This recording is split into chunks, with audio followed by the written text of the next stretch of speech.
Evening everybody, hi, how are you all? I hope you're all well. Good to see you all, thank you for joining me this evening. Got plenty to be doing tonight, which I'm looking forward to. That one there, yeah, that'll do. Sorry, just having a little bit of a fiddle as I normally do before the demonstration starts, but it's good to see you all. I do need to have a little fiddle around with a couple of the cameras as well, because I was a little bit late up here this evening, so I'm just going to have a little fiddle around with some of the cameras just to make sure that they look okay, as per usual actually.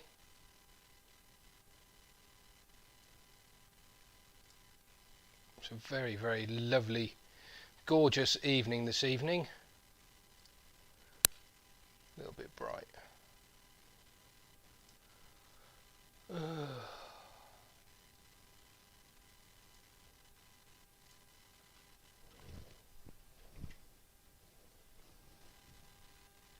Turn that down a bit. Oh, that's better. That'll do. That'll do, that'll do, that'll do.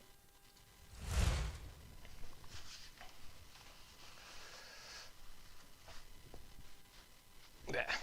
Good. Right.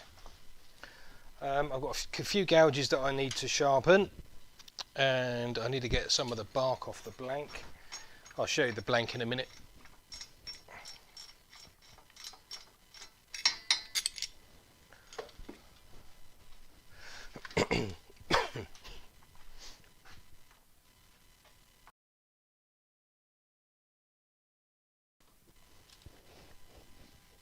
Ooh.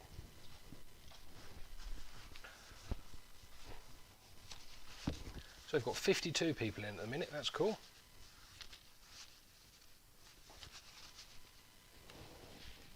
I'm alright, thank you, Martin Gentleturn.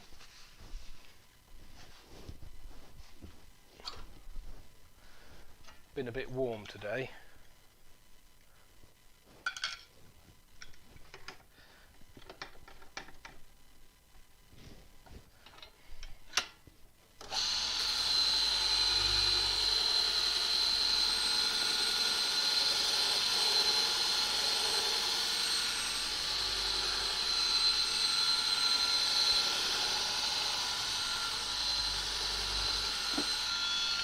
Well, just while I'm doing this, oh, there we go.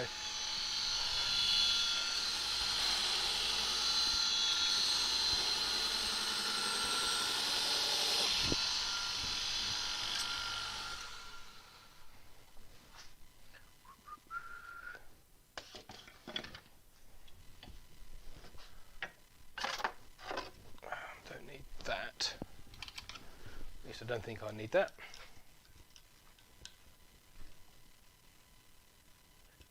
Ah, Emma the Tiny Turner's here. Hi, Emma.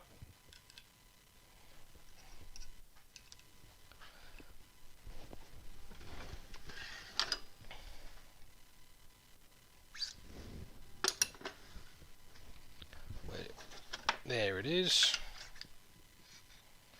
That's what I'm looking for.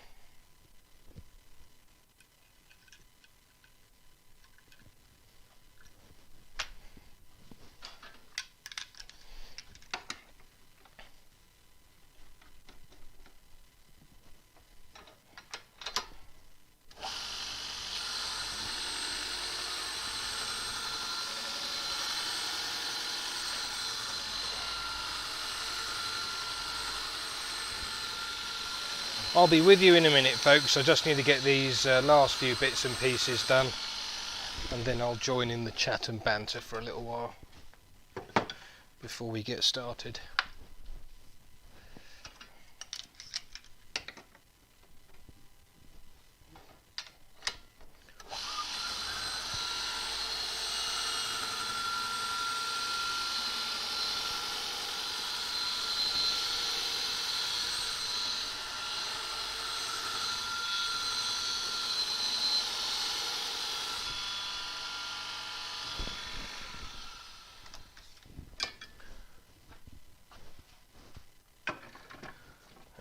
Got another one of them somewhere, I think, or I did have.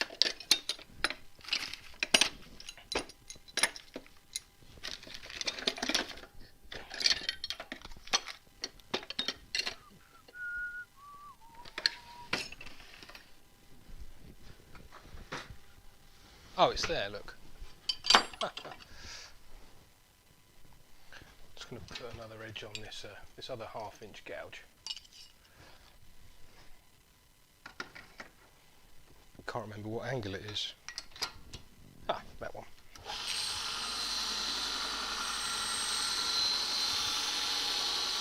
We might be getting through a few gouges this evening.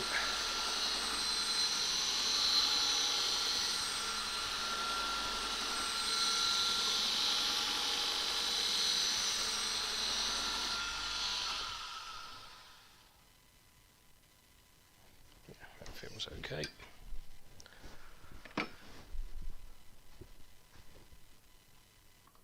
Right. Hi Phil. Phil's in.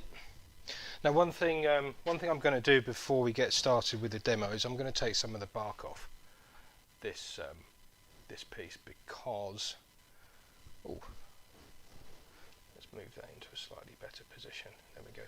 This is quite as the description of the demonstration says, it's quite a gnarly piece of wood, so it shouldn't be rotten because it's been sat in a dry garage for about 4 years or so, something like that. So I'm just going to hack or just tease off some of the bark just with a screwdriver. Ooh.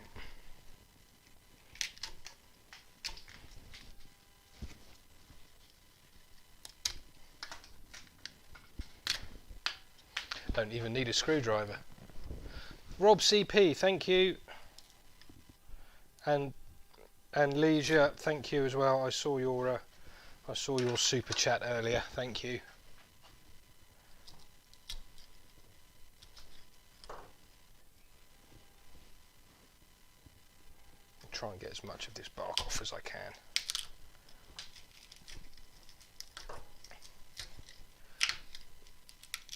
Just save any bits flying around later.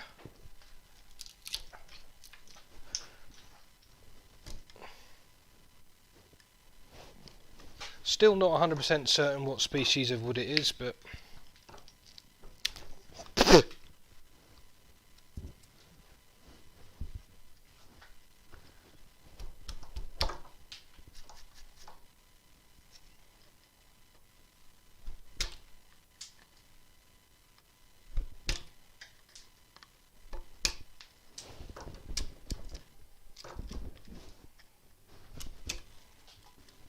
should have done this earlier.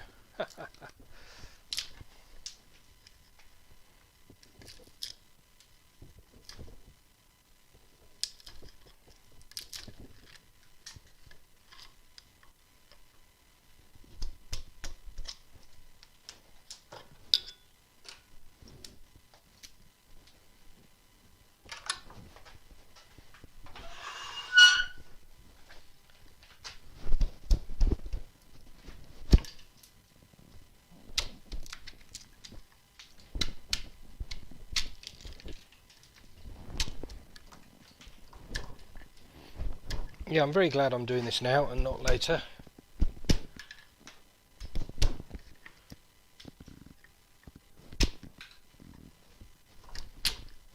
If I'd been organised, I could have turned one of Emma's mallets and done it with that, but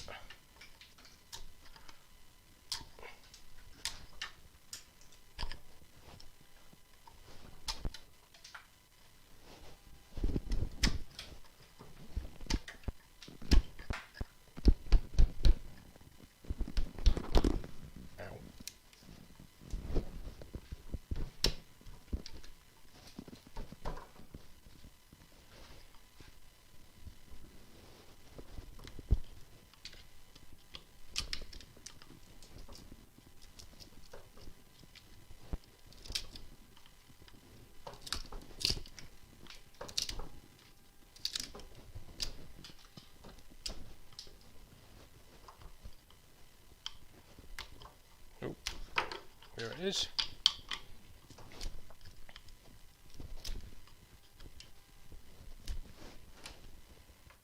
Let's turn that around a little bit more.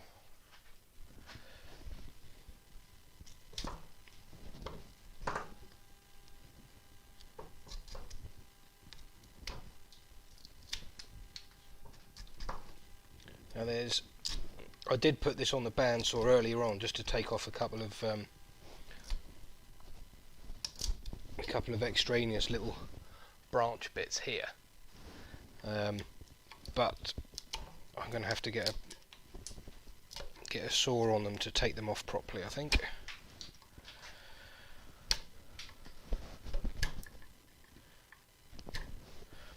Well, I've got a feeling, folks, that this could be quite an interesting piece of wood on the inside.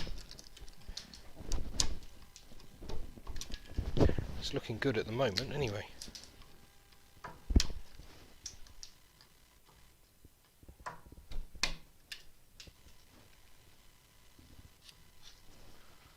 Right, let me just take those two bits off.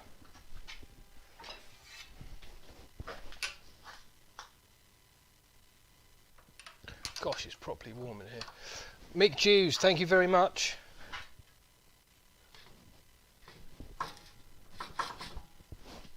So it can be quite difficult being left-handed sometimes.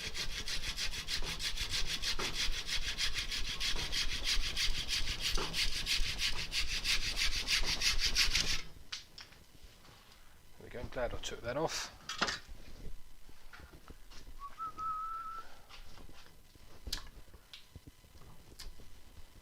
What time is it? 20 past 7 already? Blimey. Oh, really should have done this beforehand. Never mind. I can't read your comments at the minute, so if you're asking me anything, please hold on and we'll get going.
Nearly there.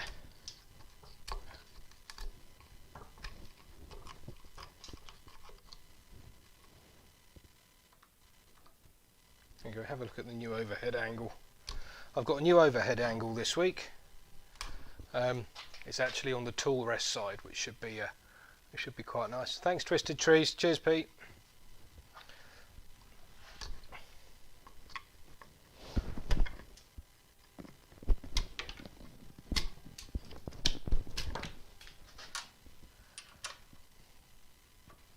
A little bit of spalted there.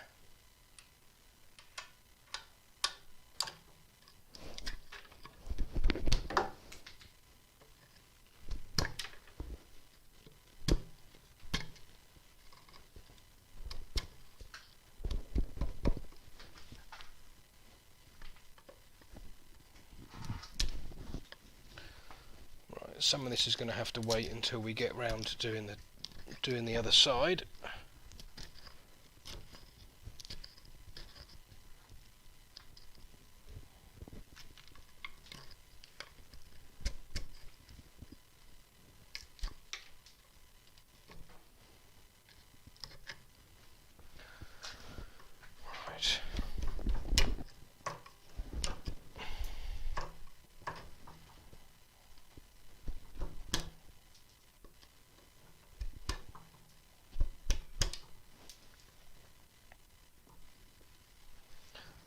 Right, there we are.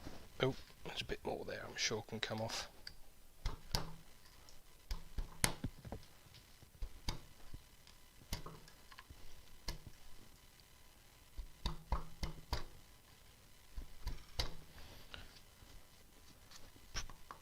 properly gnarly, but it all looks to be in one piece.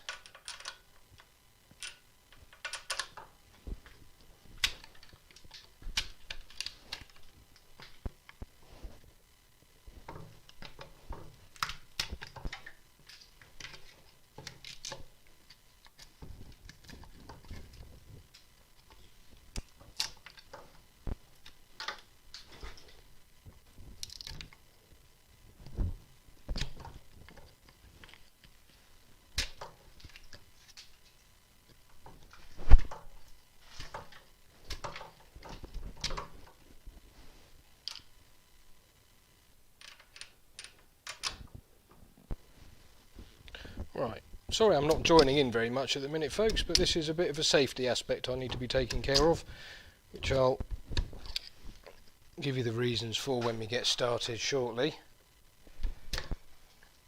Yeah. I think that's probably about that's about as much as I can get off.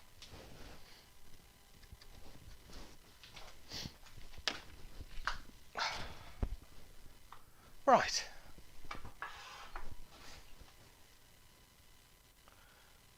Certainly going to be an interesting piece, that's for sure. Richard Chester, thank you. If I'm not looking at the camera, or if I'm not looking at the camera, I can't read any of your questions or comments or anything like that. So please forgive me.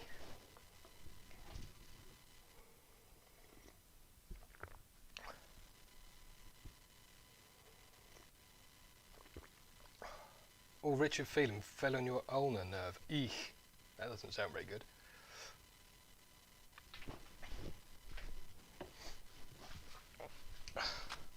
It's really warm today. And I'm wearing my normal trousers because somebody was taking the mickey out of my legs when I wore shorts the other week. So I'm wearing trousers again.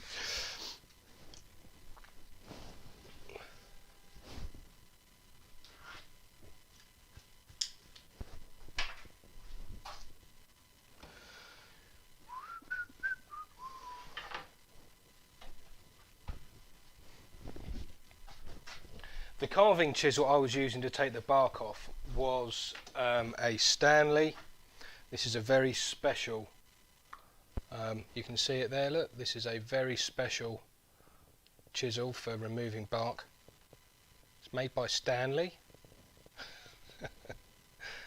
I haven't got any chisels, I'm not a woodworker. Although that's no excuse really. Thanks, I'm glad you liked the goblet I did today. Here it is. There's the goblet that made today.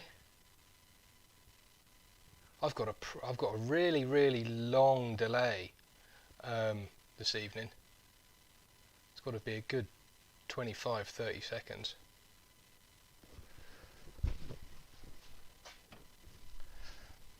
Let's just move that one.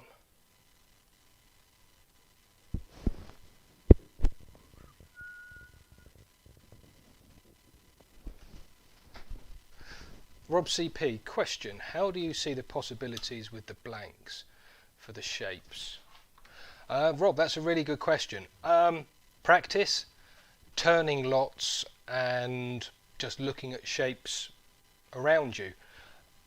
I must admit I might struggle with this piece, to be fair.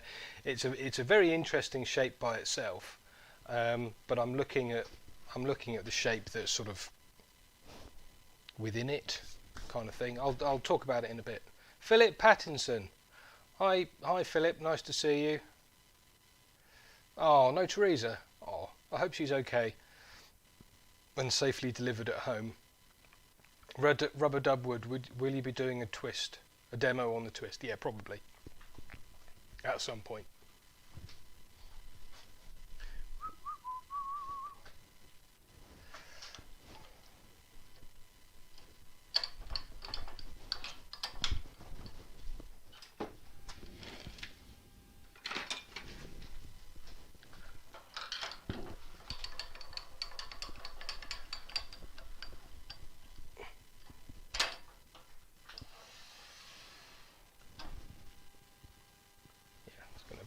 awfully interesting shape, this.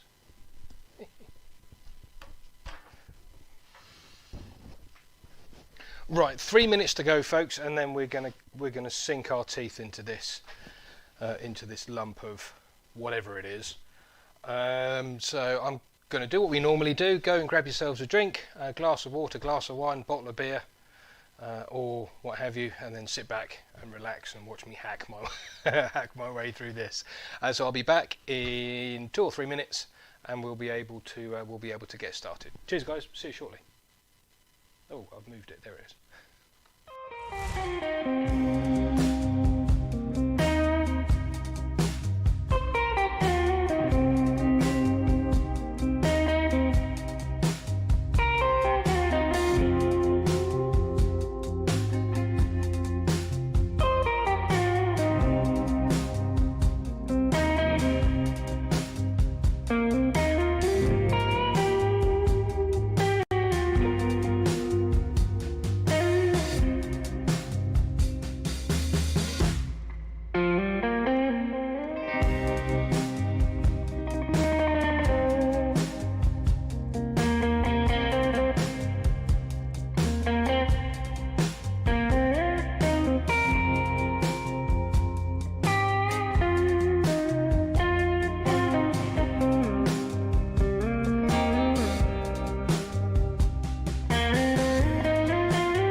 Right, hi everybody, I'm back, and I hope you're all back with your coffee, your tea, your wine or your beer or something like that.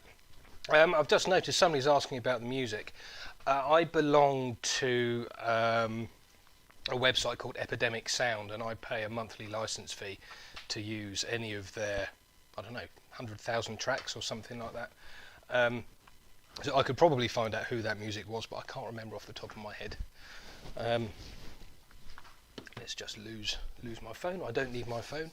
Right, yeah, so thank you for joining in this evening, everybody. I hope you are all well.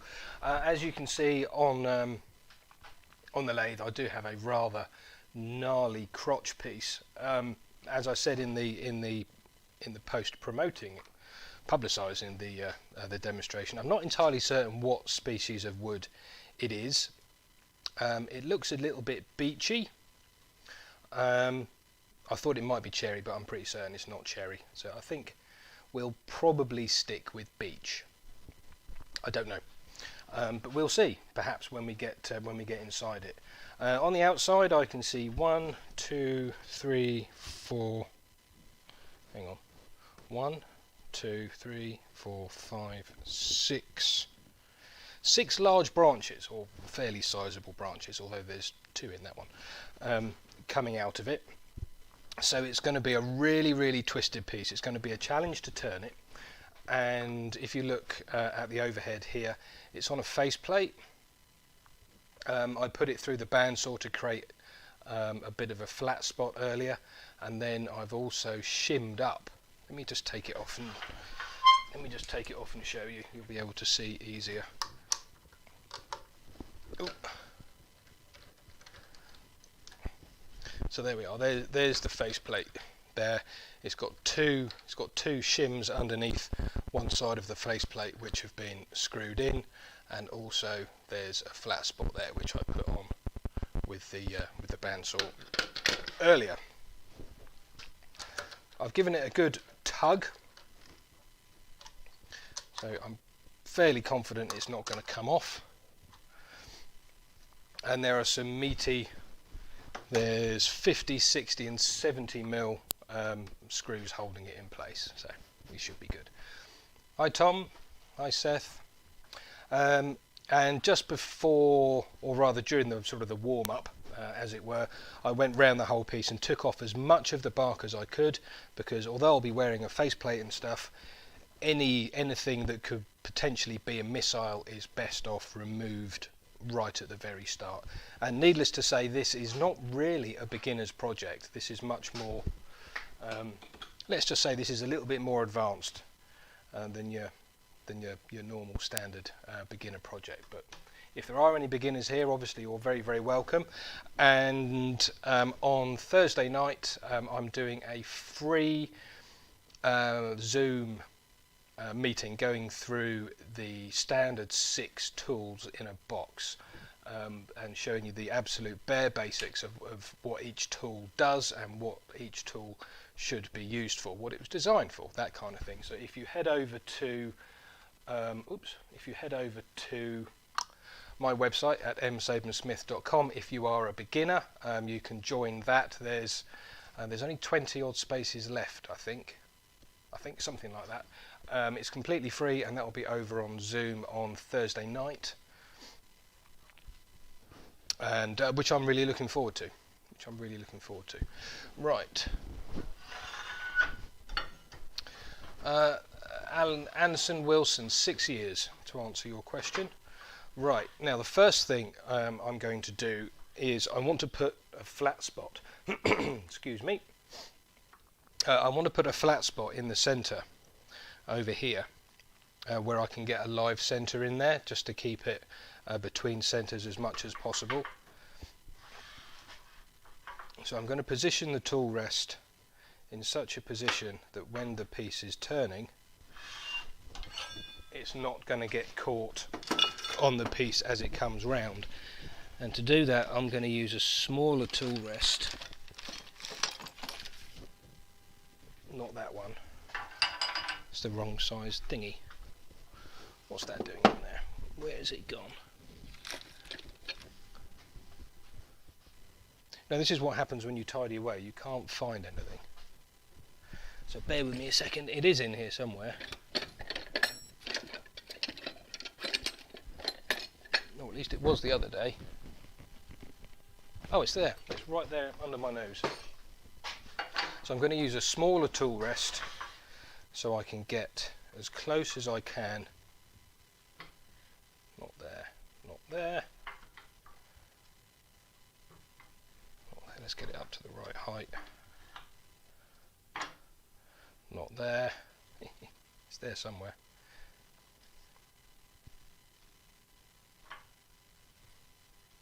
There we go. That's about as close as I'm going to get in order to put a flat spot just here. And you'll notice as well that let's just switch the lathe on very slowly.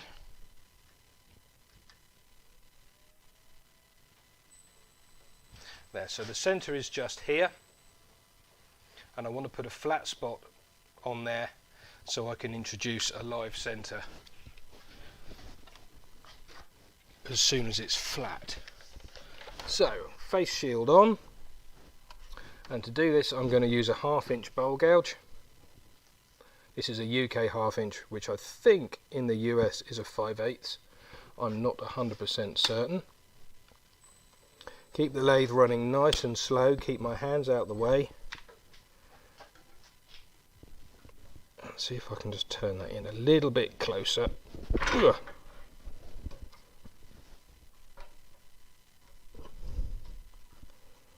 This is all part of the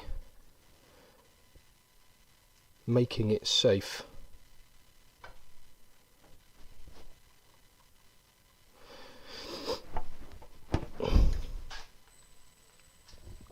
So that is currently at 139 RPM.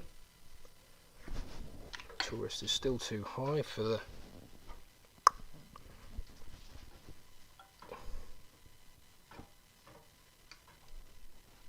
just turn that out a little bit.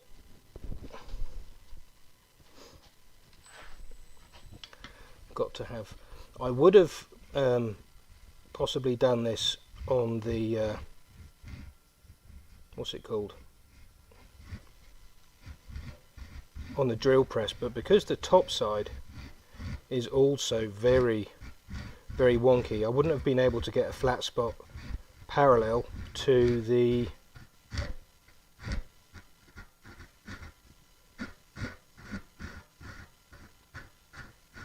sorry, I'm just concentrating. I wouldn't have been able to get a flat spot parallel to the faceplate.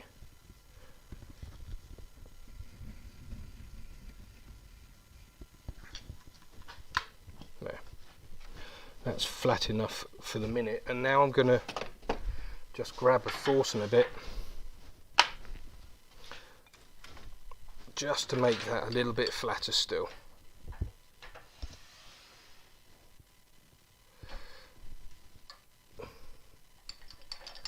Just wind that out. Start the lathe slowly again. Just ease that in. It's not completely flat just yet. I'm certainly not going to be rushing this, as I'm sure you can appreciate.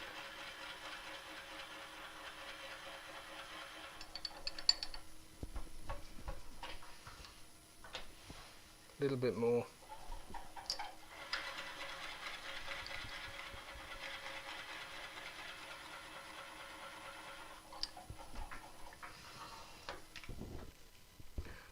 There we are, that'll be good enough to put the live centre in.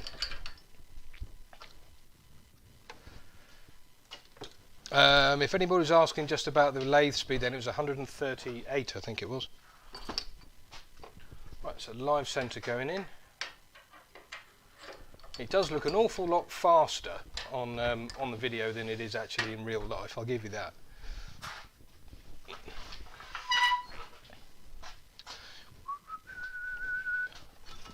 Right, let's get the tool rest in position. And the live centre as well. There we go. And you can see if I just move over to that camera there, you can see that I've got a nice flat spot. Got a nice flat spot for the live centre. So now I'm content that that's going to be safe to turn, or at least as safe as it possibly can be. Let's put it that way. Now, obviously, when you're turning stuff like this, there's going to be a lot of air.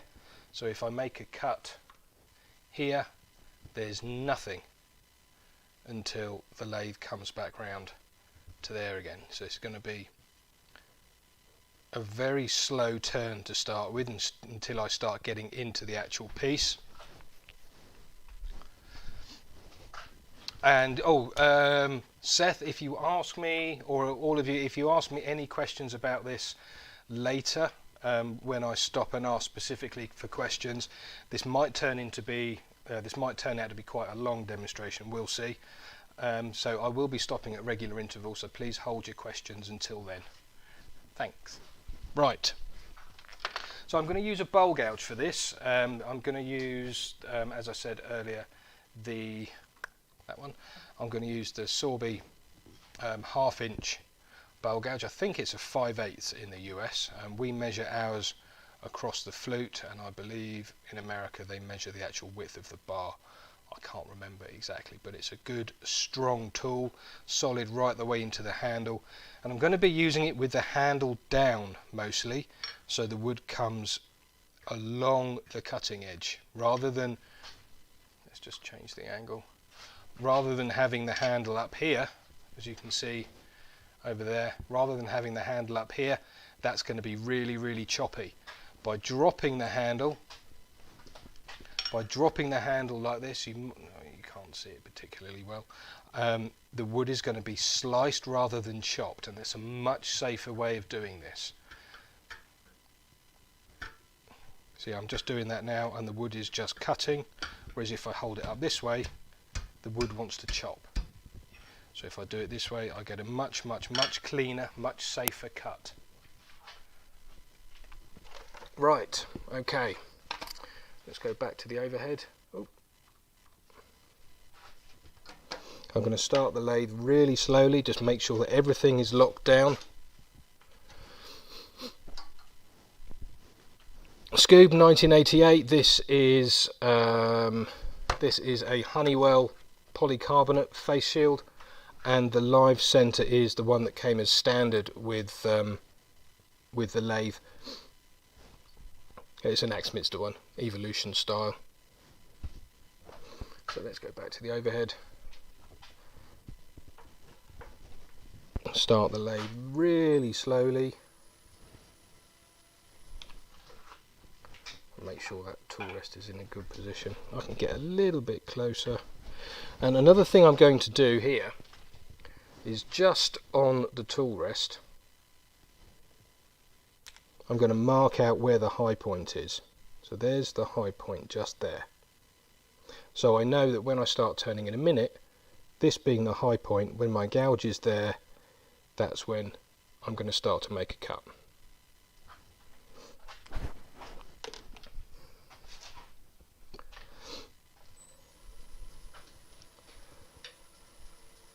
In fact, I may even change my mind on that. So I'm just going to come in here very slowly, very steadily. There it is.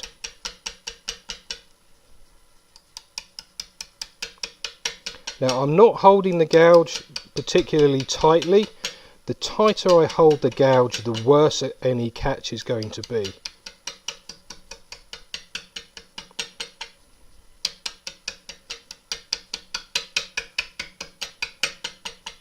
So the wood's coming round, it's being cut, and as you can see the handle is downwards. In fact, we will be here all night if I keep doing that. So what we'll do is we'll start on the bottom.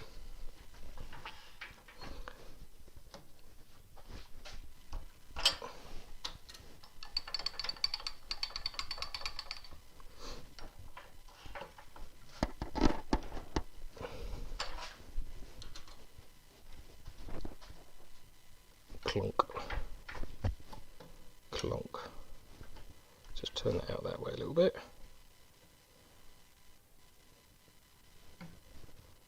Turn that out a little bit more. There. Right, let's just get rid of this high spot here to start with. Locked, locked, locked, locked. Start prop. Oop. Just mark that high spot again.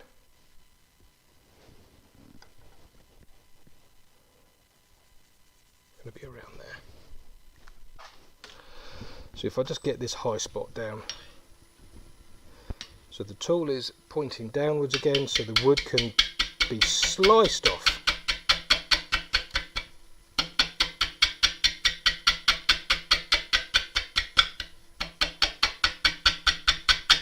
Anybody's interested, the lathe at 283 RPM.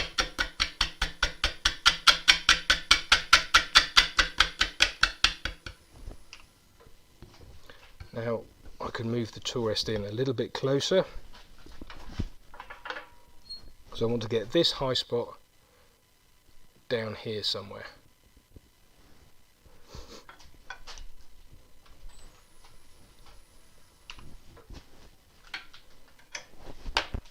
It's going to move the tool rest back out a little bit. Not the not the tool rest, the tailstock. Just a little bit so I can get the tool rest in a little bit closer to where I want to be, a little bit closer to the stem, so it's a little bit stronger. There we go.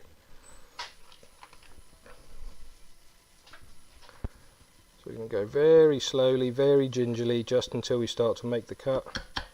There it is. Again, I'm not holding the gouge particularly tight.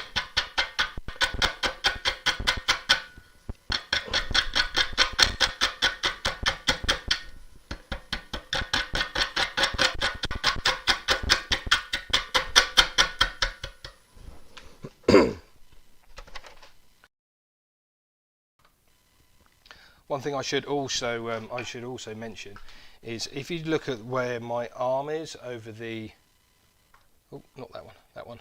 If you have a look at where my arm is, I'm trying to keep it on my side of the tool rest. So as the piece comes round, I'm not in any danger of getting caught by any high spots. So in this case, the tool rest is also acting as a bit like a safety fence, which is quite handy.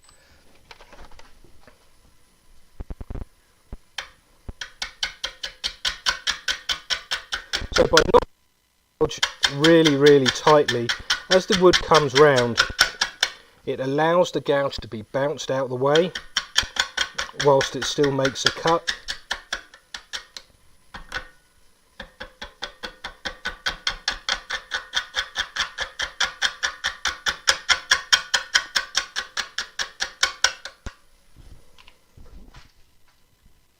There we go, that's almost there. I can move the tool rest now, and then I can just start to form a bowl shape. I'm not worried that there's going to be bits of this gnarly bark or this gnarly wood left in the shape. That's all part of it. So I can just start to shape a bowl as I would do normally, and leave any dips and recesses and stuff in place, which I think will look quite nice. But I do also need to find a decent spot down here where I can start to turn a tenon.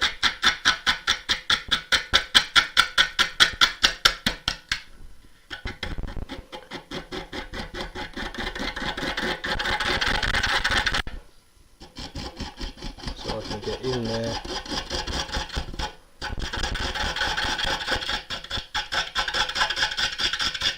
You can see how much the gouge is moving. It's not causing me any problems because I will go a little bit further yet. It's not causing me any problems because I'm not holding on for dear life. If I was holding on really, really tightly, each one of these little knocks is likely to turn into a bit of a catch.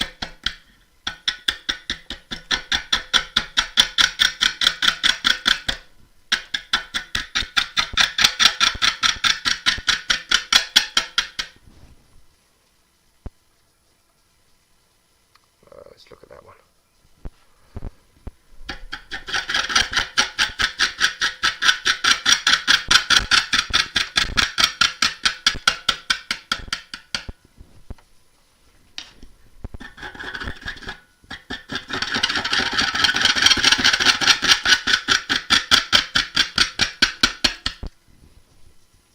Getting there slowly.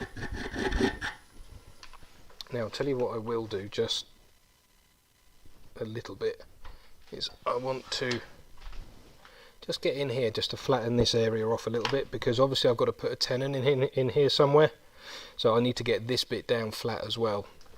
And the lathe's running really quite slowly, but you can see here with the angle that you've got on the screen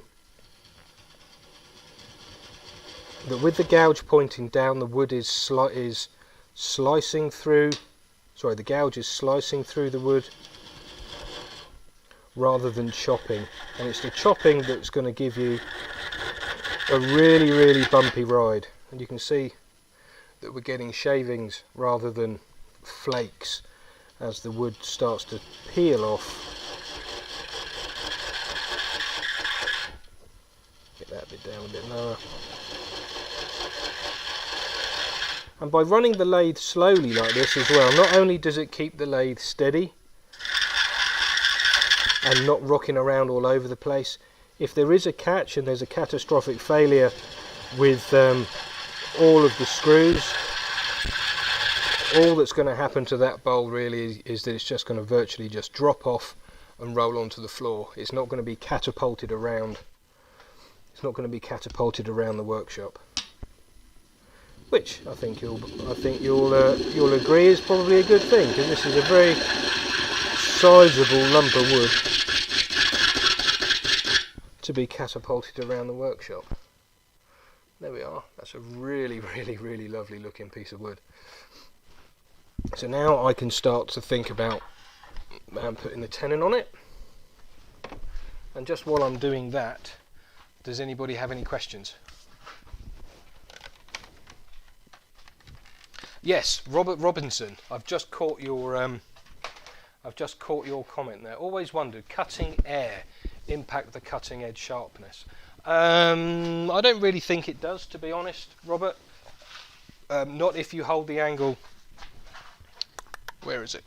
Not if you hold the gouge downwards like this, where the wood comes down and slices rather than being chopped.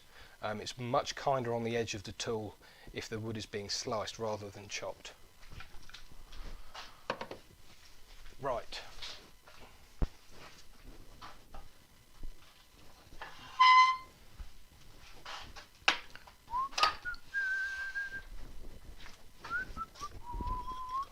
I'm going to use the Axminster Sea Jaws because they're nice and big for this kind of thing. And do that one. And the Speed Sizer as well. I'm really, really liking this tool. James at Wessex Technical. Is that cedar? No, it's not. It's a hardwood. I'm not sure. Oh, hang on a minute. I've forgotten what side of. Oh yes, that side. I think James at Wessex Technical. I think it's beech. It's definitely a hardwood. It's definitely not a softwood. Oh, my pencil's not long enough to reach. Let's try a sharp one.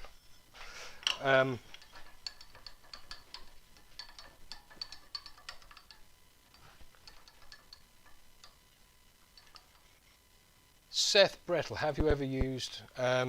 Yeah, I believe the grind on my gouges is an Ellsworth grind, Seth. Roland, the gouge is 1/2 inch. It's a UK 1/2 inch, which I think is a US 5/8. Richard Chester, would you use a similar technique for turning a blank to round? Yes, absolutely I would.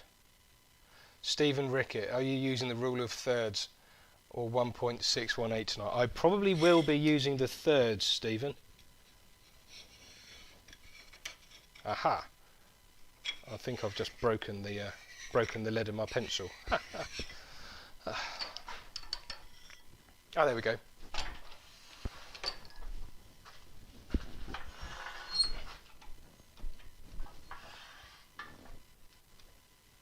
Right.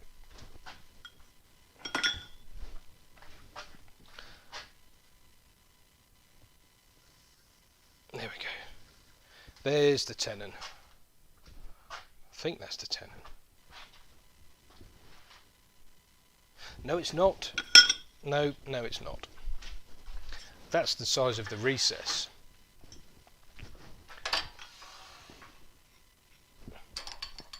Ow. Yeah, that's the size of the recess for the sea jaws, not the tenon. So let's try that again. It's that one. Measure twice, cut once. That's what everybody says, isn't it? So this should be smaller. Yeah, there we go.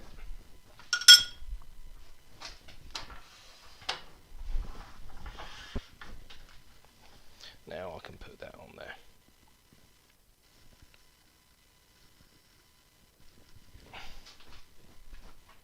Cool. Right. Does anybody else have any questions? There's lots of chat going on, which means I might lose some questions.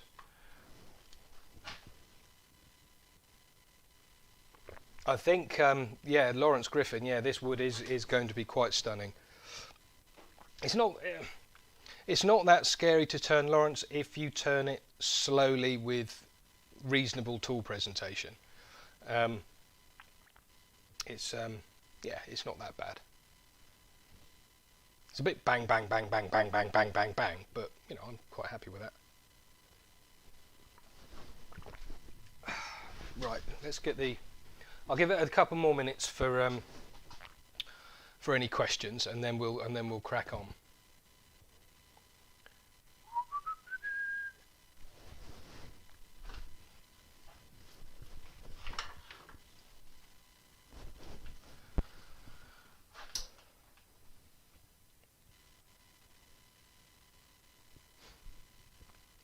Seth, why did you hang tool rests for the live center? I don't understand what you mean there, Seth, sorry.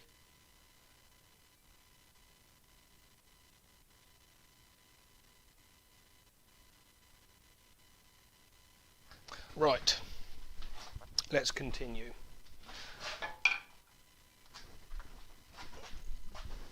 So I'm going to bring the live center back up now, just for that extra level of safety.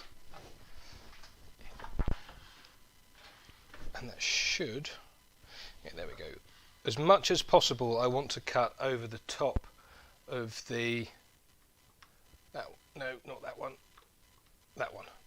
As much as possible, I want to cut over the top of the, the tool post, which is here. Because that's where it's strongest, particularly on a piece like this, where although it's not turning particularly quickly, there's a lot of force coming down onto the tool from the outside of the bowl or the outside of the piece. And to be fair, it's always a good idea to cut over the tool stem as much as possible. That's another reason why people break their tool rests, is because they're cutting right over here rather than in the middle. So if you remember, we're going to be going with the smaller of the circles that I cut there.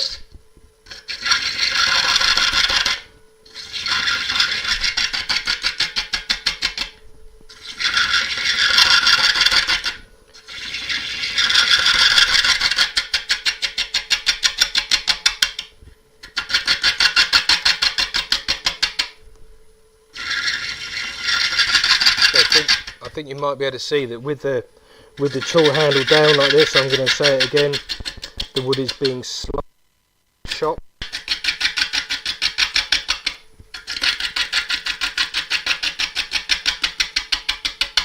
And this is where gouges have a huge advantage over carbide tools, because this is a much safer way to be doing this.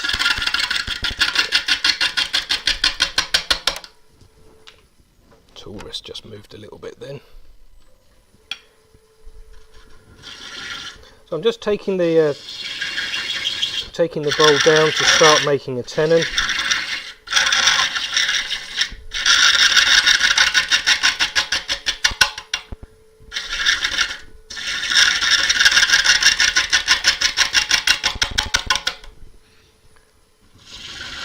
A little bit deeper.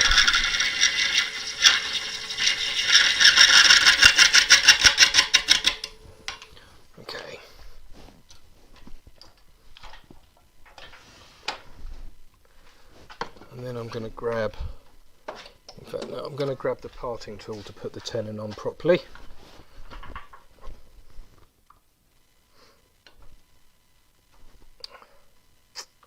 That one.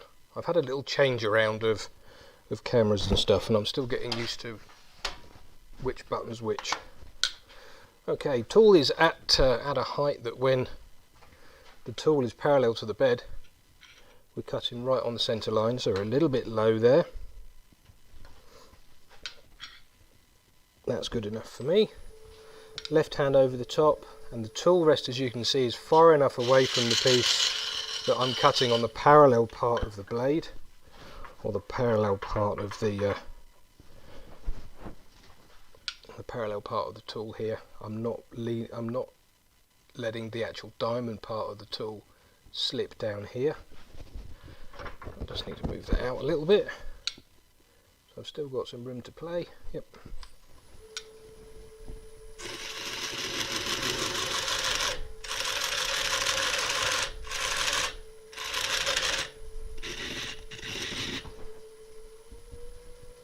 Just turn the lathe speed up a little bit.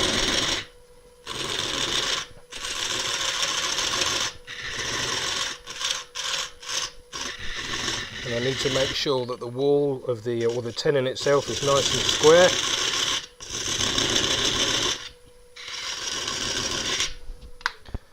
And that the shoulder here, and the shoulder just here, is nice and square, so when the jaws are on, or when it's on the jaws, it's got a nice surface, a nice flat secure surface, so the jaws can give the piece all the support it needs. Good. Right, that's basically the prep work done. Now we can start to have some fun with it. Bring the tool rest up again. No, not the tool rest, the tailstock. I will remember what it's called. Make sure that's nice and tight, and every time I move the rest I give the piece a little spin to make sure that as the piece rotates round it doesn't catch on the rest. Okay, good. I'm just going to mark the high spot again, which is there. And then we'll go back to the, my ferrule's just fallen off, so I'm going to use a different gouge. Excuse me a minute folks, just while I swap gouges.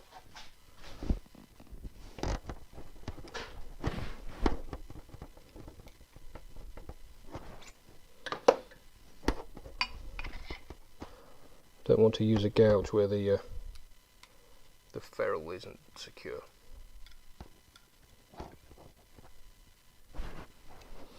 Okay, so this is exactly the same tool, or rather virtually exactly the same tool. It's a Robert Sorby 1/2 inch gouge, but it's their standard high speed steel one.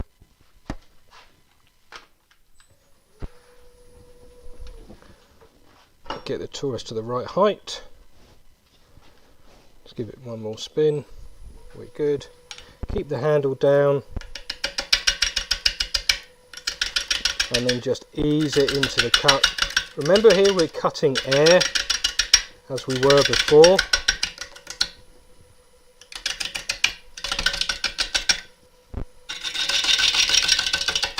It's getting a little bit choppy round here because there's a lot of air cutting.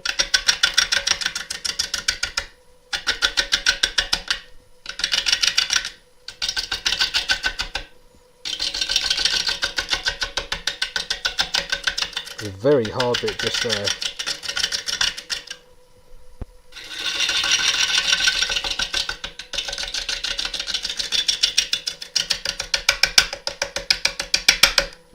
Clunk, clunk, clunk, clunk, clunk. This bit here is going to come off. There you go. Right. Move the tool rest in a little bit now that high spot's gone. See, that's why we check. So just as it came over then, I just caught that high spot. So just move the tool rest a little bit, just to give it the clearance it needs. And then I can just very slowly bring the tool back to the wood.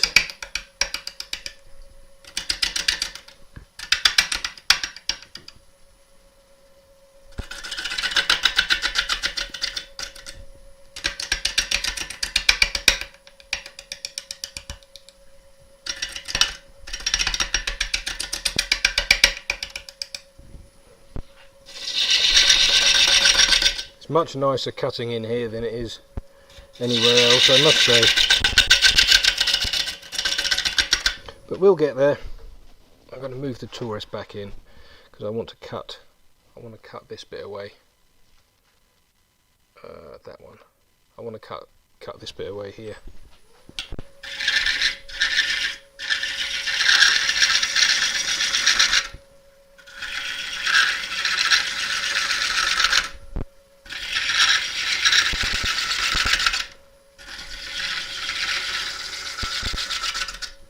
Now I've got a black line that's appearing here, and that black line is telling me that there's a hole there. So I'm going to be extra specially careful, keeping the tool moving slowly. There we are, we're getting there. We're getting there.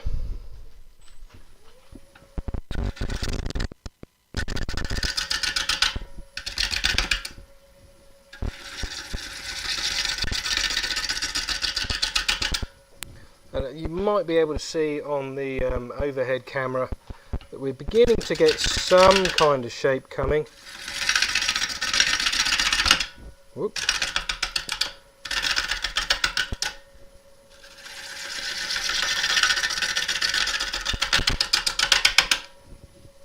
So I'm going to keep stopping and just moving the tool rest round a little bit at a time, so I'm cutting right over the tool post all the time, or as much as possible.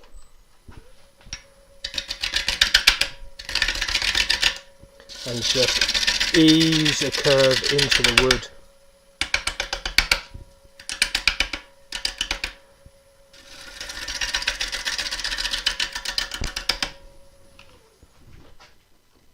Turn that round a little bit. I can come out from there now.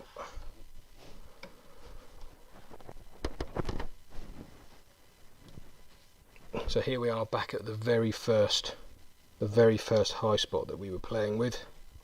Let's move that out a little bit. Now you'll be able to hear this as it comes round, because it'll go clunk, clunk, clunk, clunk, clunk, clunk, clunk. So that's coming round. I can see it coming round. Oh, there it is. But again, remember, because I'm not holding the gouge like my life depends on it, I can let the wood bang the tool out the way a little bit whilst it still takes a cut.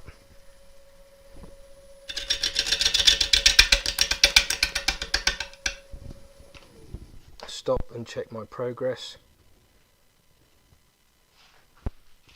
Now, I don't know if you can see this particularly well. If I hold that round there.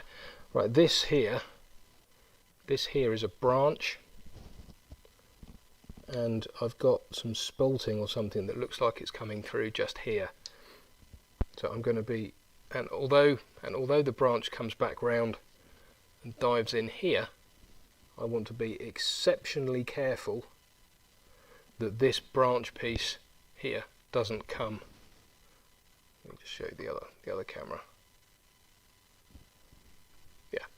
I'm got to be exceptionally careful that this branch piece here doesn't come out. So I'm going to turn this very, very carefully, very gingerly, because the last thing I want is to hurt myself.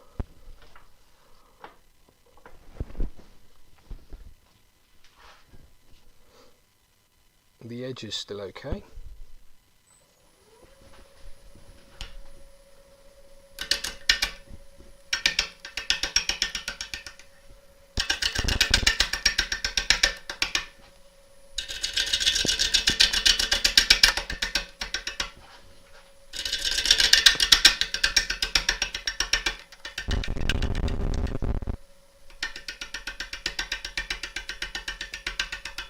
Each of those little taps you can hear, let's just go back to the overhead. I think you can see through the through your screens there the air that's being cut, but actually every dick that you hear is actually the wood being cut.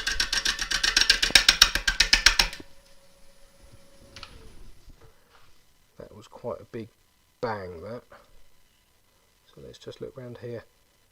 I'm going to give this bit a little bit of a wobble. Is that wobbling? No. No, that's not wobbling, so we're good.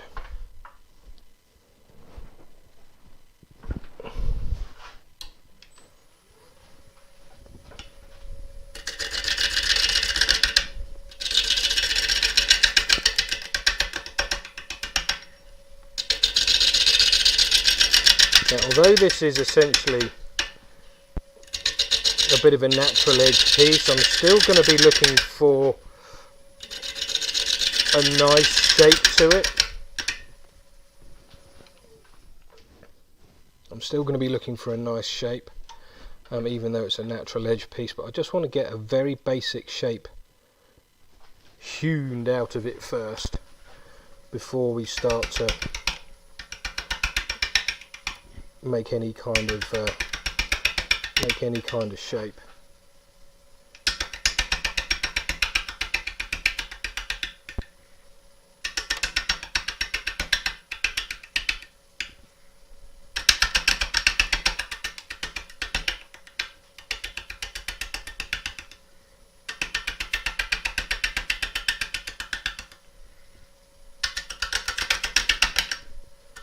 Because I still haven't put a foot on it.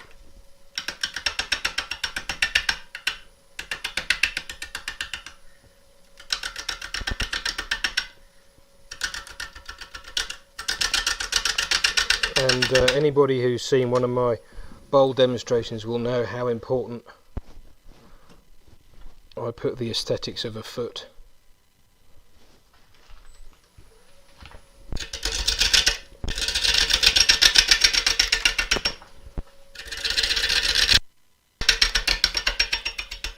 Just want to take that high spot out.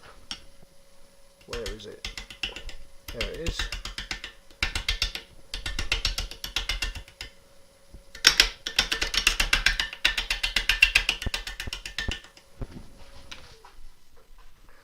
Okay, right, a little bit choppy round there, which is what I would expect, but we're in a good position now to put a foot on. So I'm going to move the tailstock out of the way and do what I normally do, which is take a pencil, put the tool rest in front of the piece, give the piece a bit of a spin, and just eyeball roughly a third.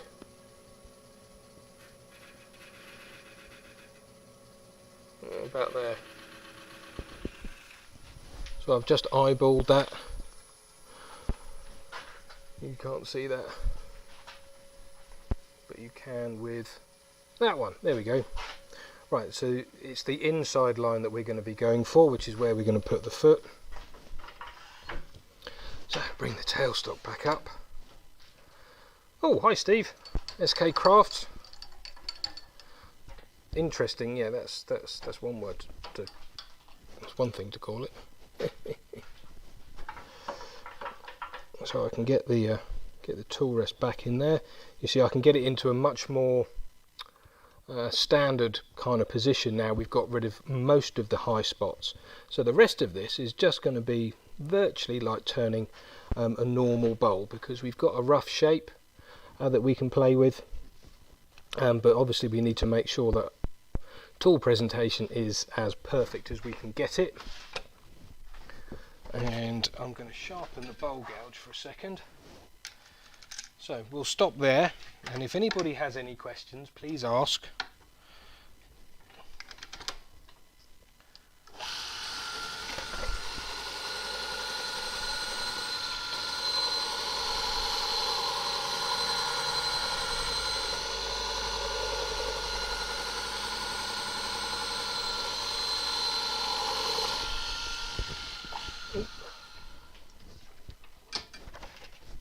Right, so who's got any questions? Steve at SK Crafts, I'm good, thank you. It's nice that it's not quite so toasty warm in here anymore.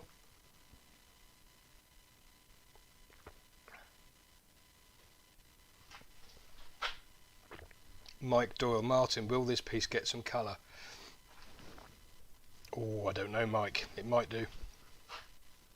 I shouldn't think so, though.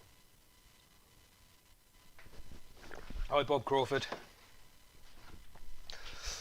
Right, I'll give you a little while longer for any questions.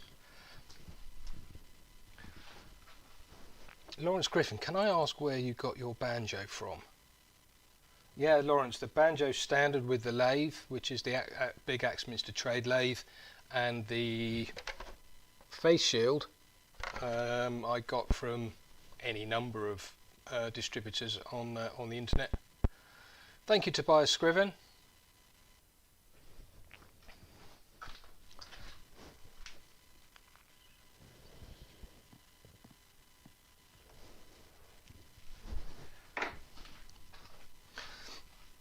William Oswald, do you use a different cutting angle on very hard woods? William, no, I don't really. I tend to stick to this gouge which is 60 degrees, and this one which is 55.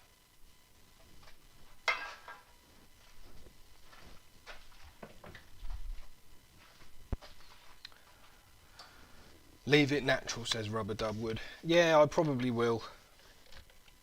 Thomas Kroll, why use a tenon and not a recess? Thomas, with a tenon, it's generally a safer grip on the wood, whereas the tenon grips, the recess wants to push the piece apart, and with the piece spinning round and round and round, science also wants to blow the bowl apart. So generally speaking, tenons are safer. Glenn Crandall, would you consider something like an angle grinder to take off the initial high spots? Glenn, yes, you could use an angle grinder. I used bandsaw.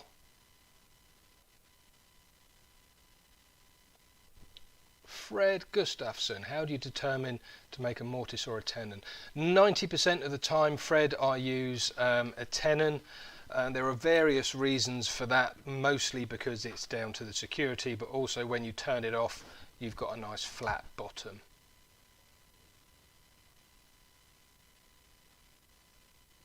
Frederick, would it be safer if it were a little longer? No, it wouldn't, because it'll then bottom out on the chuck jaws, Frederick, which is not something that we should be doing. Gary Potter, hello Gary. How will you finish this? It will probably just be an oil finish, to be honest with you, Gary, but we'll get to that point when we get there. How good is silver birch for deep bowls and hollow forms? Douglas Mungham, I very rarely turn silver birch. I've got a whole pile of it outside, but I've never actually got around to turning any of it, so I can't really ask, but I should think it'll be fine. Right, I'm going to crack on because this is going to take a little bit of time. So the first thing I'm going to do now is just put this foot on here. I can't move the tailstock away, I'm afraid, for safety reasons. And I've got a nice sharp gouge there.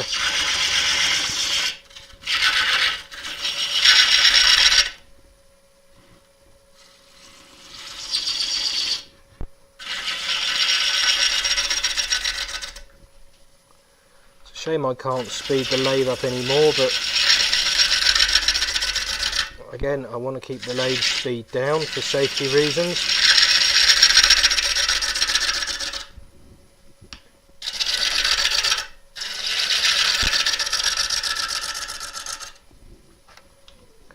Okay, and then as the shape of the bowl starts to come, I'm going to move the tool rest round one step at a time.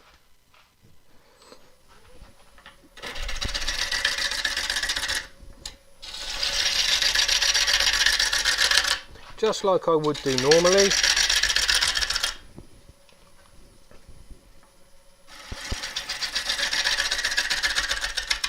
And as we were discussing in the beginning, all of the little voids and stuff that are going to be left in the bowl, I'm going to leave them there. I think it's going to look super with those natural looking voids and stuff.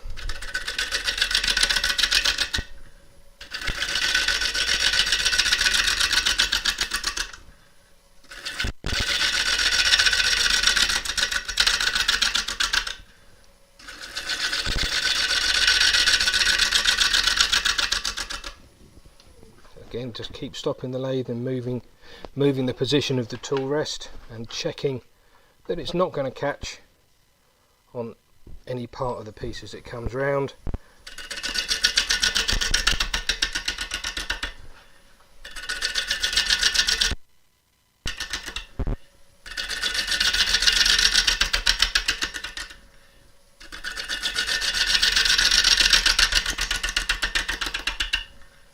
Got a little lump just appeared here. There's a bit of a bump just there which I want to get rid of.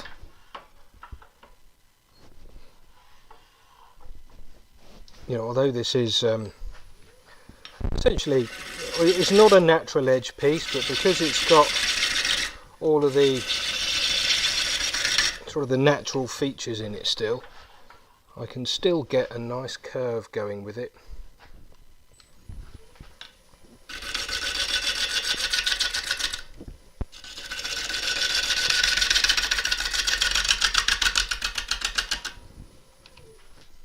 Again, just keep turning the tool rest round so I can keep making the shape that I want.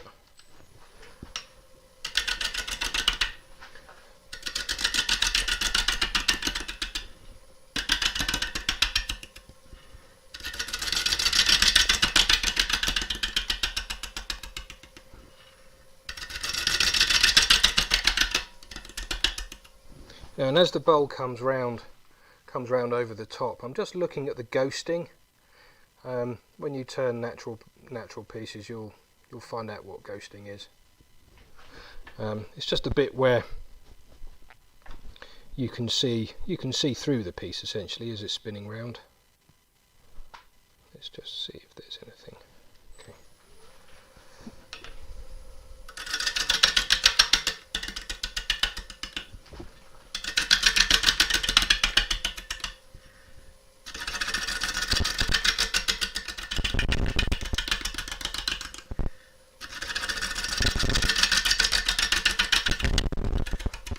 Forgive me if I go quiet, folks, I'm concentrating. You know, I might make that a little bit smaller. See, I've still got some of the preparation or the sealing wax on here. It'll be nice to get rid of that, but that means I'll have to take away all of this, which I think I'll do, yeah. So it's going to be a little while longer because I want to get down into this area here.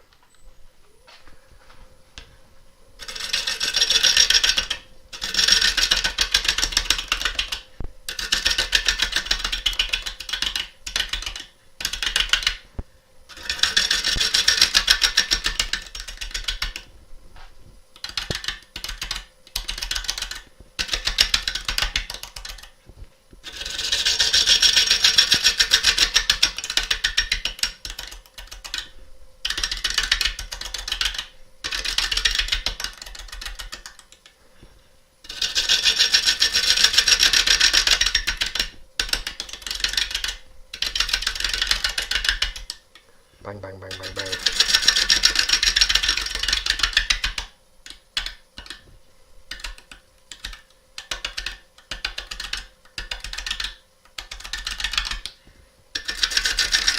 So the bowl's going to start to look a little bit square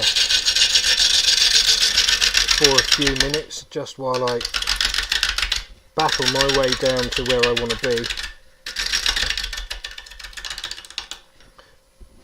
And if I'd thought about it a little bit more, there we are, we're getting there, look, we're getting there. So I'm going to bring the tool rest back round here and start to pull that curve round again.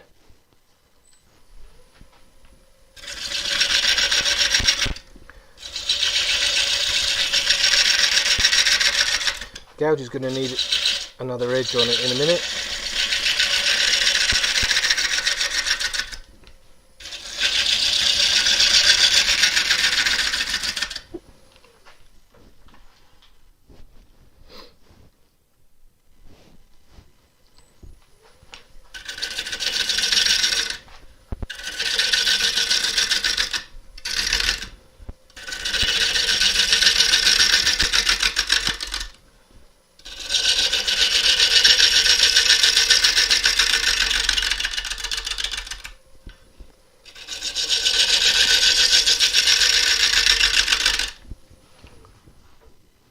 clunky.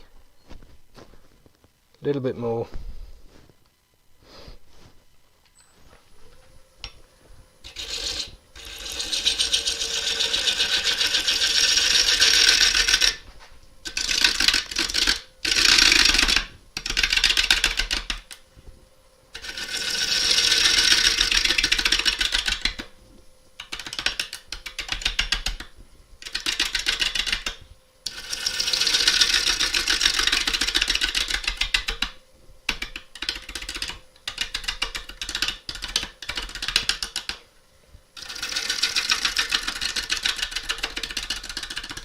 So for those of you who've just joined or joined fairly recently, the tool handle, I'm holding the tool handle a long way down. I think you might be able to see on from that angle there. The tool is a long way down, so the angle of the gouge, or the angle of the bevel, the cutting edge, slices the wood rather than chops it. Which is why we're getting, well, I can't really say shavings at the moment, but they're certainly, that's better, look at that. There we are, look at that. Getting there. It's getting close to where I want it now. So what was I saying? Yes, so the gouge handle is a long way down, which means the wood is being sliced by the cutting edge rather than being chopped.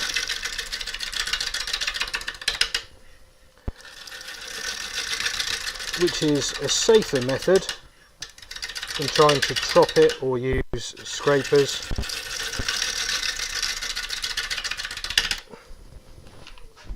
Let's have a look. Nearly there. A little bit more. Sorry to keep you waiting, folks. This won't take too long.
There we are, that's pretty much got it.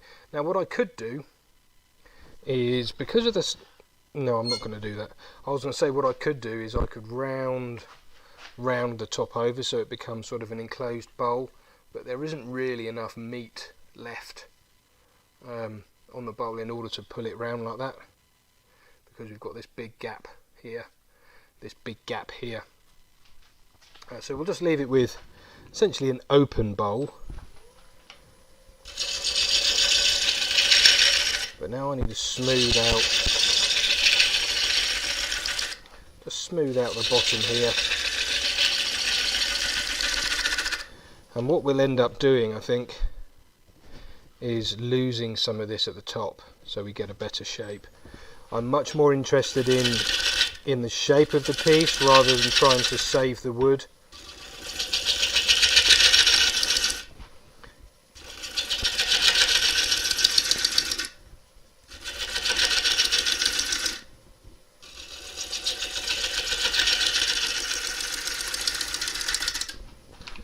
Have a look at that.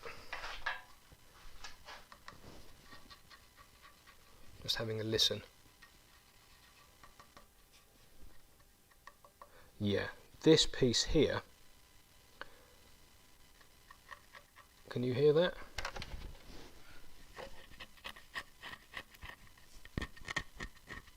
That doesn't sound like it's connected particularly well inside.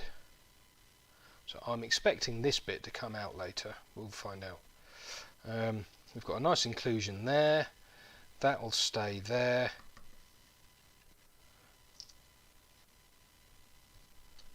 A little bit of bark there that will probably come out in a little while, and I'm happy.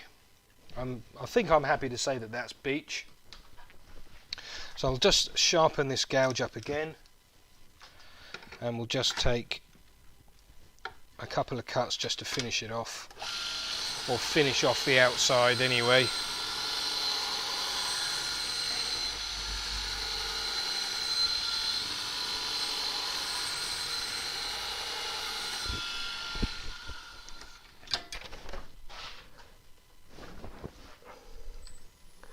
I'm going to speed it up a little bit as well. Now most of the danger's gone for a minute. So the lathe at the minute is at 576.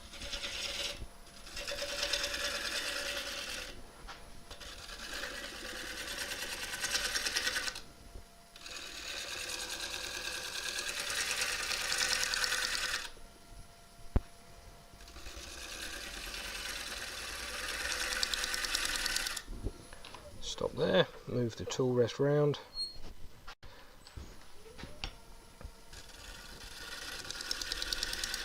So these nice light cuts are just smoothing out the surface a little bit.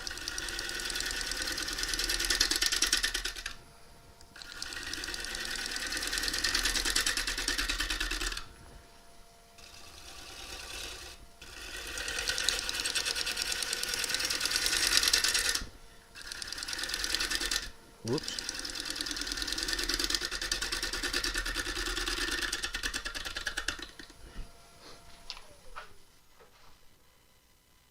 Yeah, there we are. Most of I think a lot of these high points here are going to have to go when we turn it round to the inside. And plus there's quite an unsightly saw mark in there, so we'll get rid of that. Right.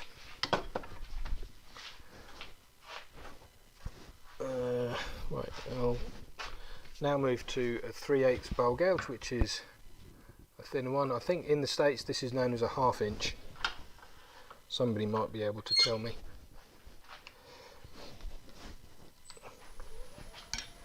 I'll go with some really light cuts just to see what we can do to make this surface as smooth as we possibly can.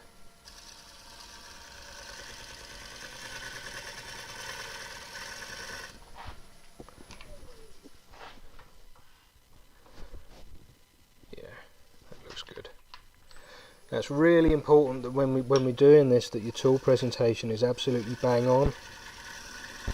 And again, I'm not holding the gouge very tightly, just enough to let the piece come down onto it, but not throw the gouge out of my hands.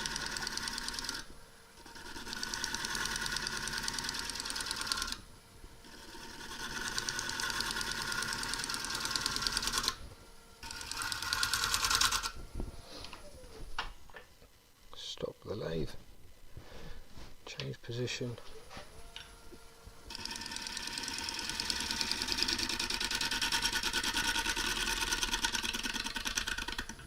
and I switched to the smaller gouge because it will give me a finer cut.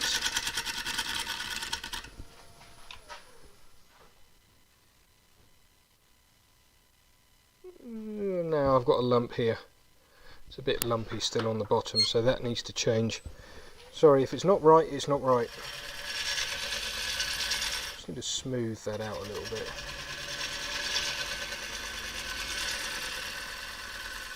Because now I can see where the bowl's going to be. The top of the bowl's going to be about here. So most of the top there is going to have to go, because we've got some really nasty high spots. The top of the bowl's going to be here, so I need to make sure that my shape is suitable for the top of the bowl being here.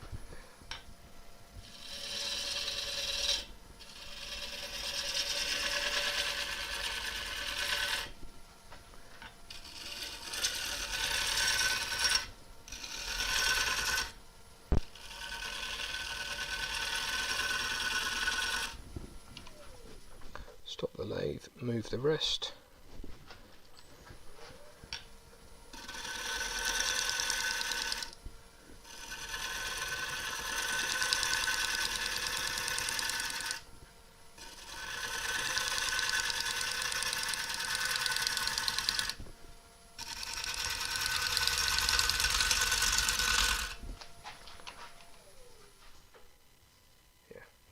that's going to have to do. I'm not going to spend any more time on it. I think it looks quite nice as it is. Right, so time to stop there, I think, for a minute. Thank you if you have stuck around. I've got no idea how many people are watching at the minute, but now I can take the faceplate off and take the shims out.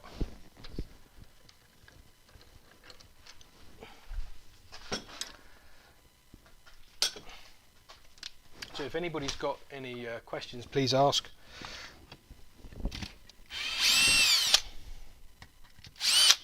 Let me just turn the mic off just while I get these screws out.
Right, there we go. There's the top, and you can see there's the flat spot that I cut on the bandsaw earlier.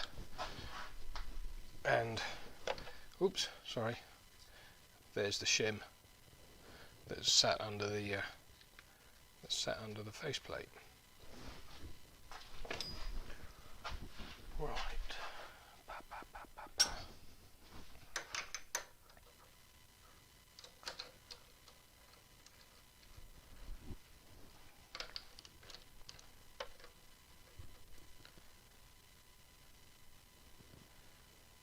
That is right at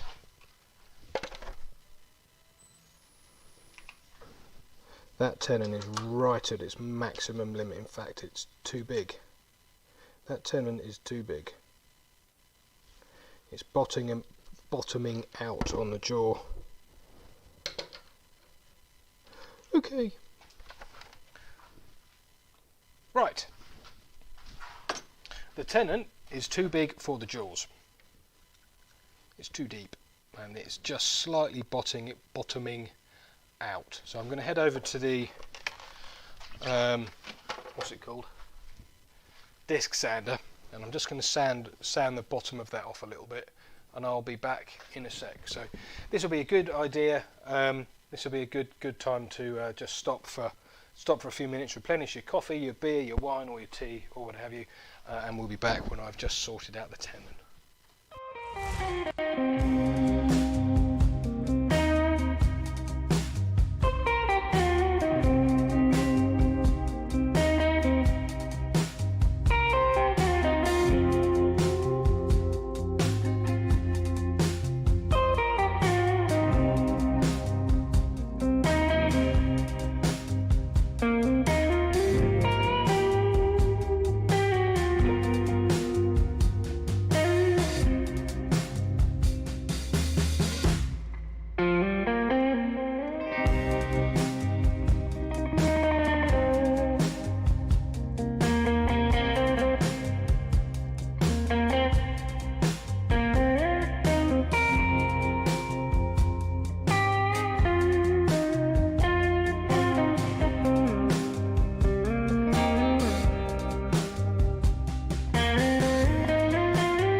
doke, back again.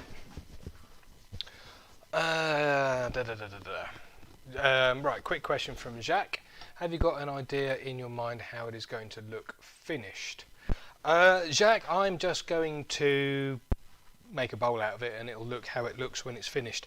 But I have turned the outside into a shape that I normally like. I'm going to leave these little inclusions in because they'll make for a really interesting part of the piece.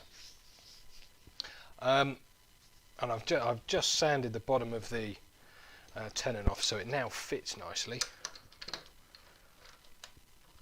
So that now fits really nicely in the chuck. And giving it a little spin, there's almost no movement in there at all, so I'm very pleased with that.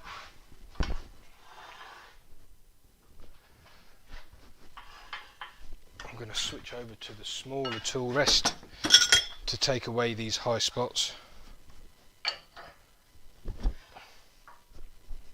Right, who has... I know you're talking about the music. I don't know what the music is. I don't know who it is, rather.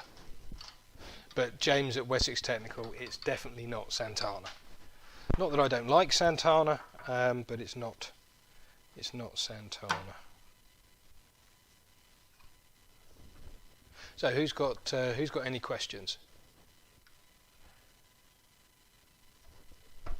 Anybody got any questions at all?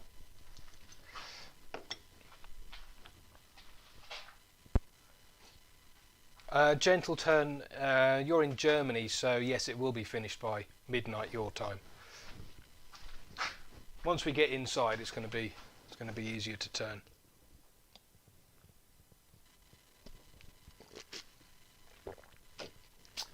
Oh, Ivor Long with Dust Follows by Condor. Cheers.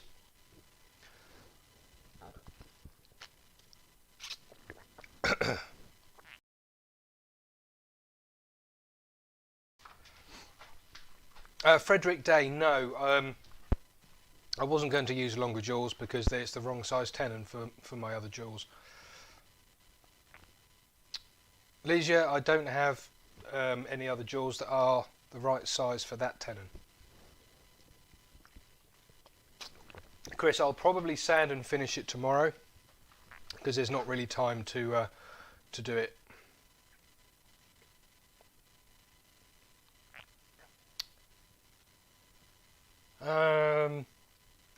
Mr. McSnuffy Fluffy, hello. I make all sorts of stuff. I can't really go into it now because I'm right in the middle of a demo. But if there's time, we might flick over to Zoom at the end of this, just for a bit of a chat, if you're up for that. James, Martin, question. Your round skew, what is the best way to sharpen it? James, I use the Pro Edge. In fact, on the Pro Edge demonstration, I showed how I do it in that demonstration.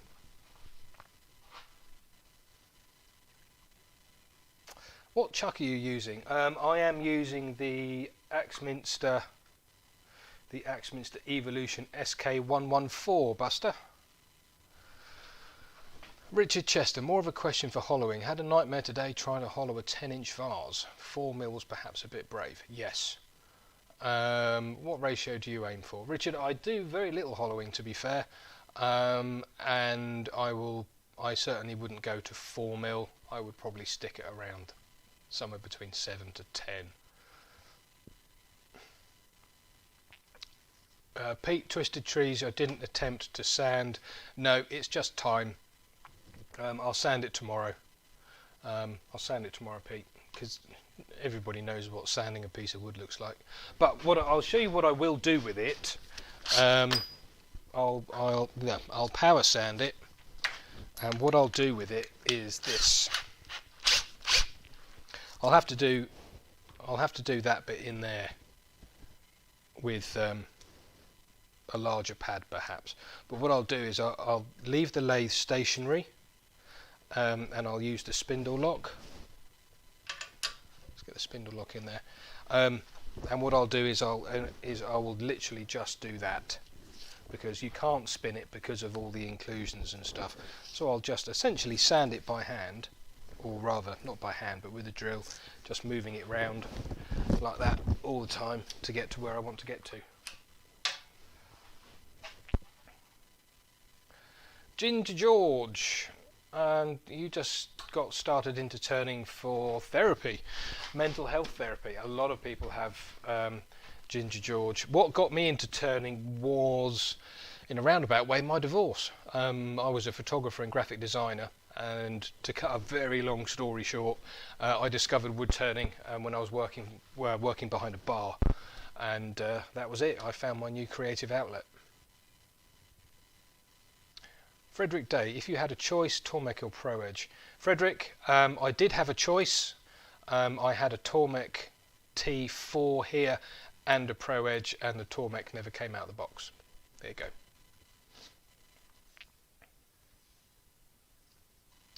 go. Silk, spalting caused the little dips. Well, these little dips? No, that's not spalting. Because this is a crotch piece, there's a branch here, there's a branch here, there's a branch here. So this is just actually in the wood. This has got nothing to do with the spalting. Tom Chester. Tom Chester, would you consider using CA glue to hold those parts that could fly off? No, not really. Because if it's going to fly off, I reckon it's going to fly off. Silk, did you try negative Shay? Oh, no, sorry, you're asking Silk a question. Gareth, has a hobby... as hobbies, any idea on what to do with things I've turned? Yeah, Gareth, give them away. Give them to your friends, your family. Keep the first thing of each thing you turn. So keep the first bowl that you turn, the first goblet that you turn. Keep them all. Keep all of your first time efforts. So through time you can see you can see how you've progressed. But other than that, if you're just a hobby turner, give them away to friends and family. Write something on the bottom and just make really lovely gifts. There's something about a handmade gift that says the world to people. Andy C, is the 60-degree angle on your chisels taken from the Robert Sorby guide that comes with the Pro Edge? No, well, yes and no, Andy. Again, if you go back to the Robert Sorby Pro Edge demonstration I explain about the angles and stuff. James at Wessex Technical, silver birch. Oh yeah, silver birch. Not that I've turned very much of it, but it does colour very nicely. Adam J, could you rub some alcohol over to show the figure tonight? Yes, we'll see how time goes, Adam. And I might even get a little bit of sanding done. Stephen Rickett, do you do anything with inclusions in terms of sanding and finishing? No, Stephen, leave all of the inclusions exactly as they are.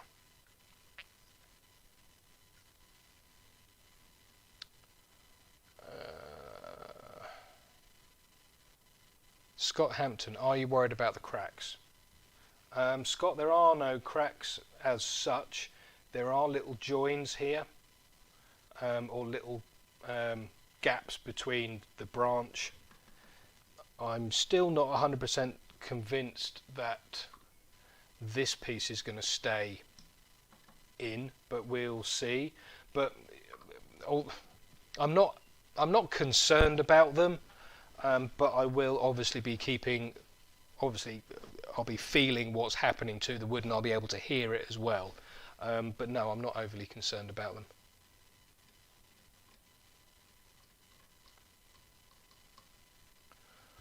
Right, a couple more questions. Adam, when turning a piece with grain going in all directions, do you choose a different angle on your gouge grinds? No, I don't. I leave everything exactly the same as I would do normally, even though the grain in this is going to be going in all sorts of different directions.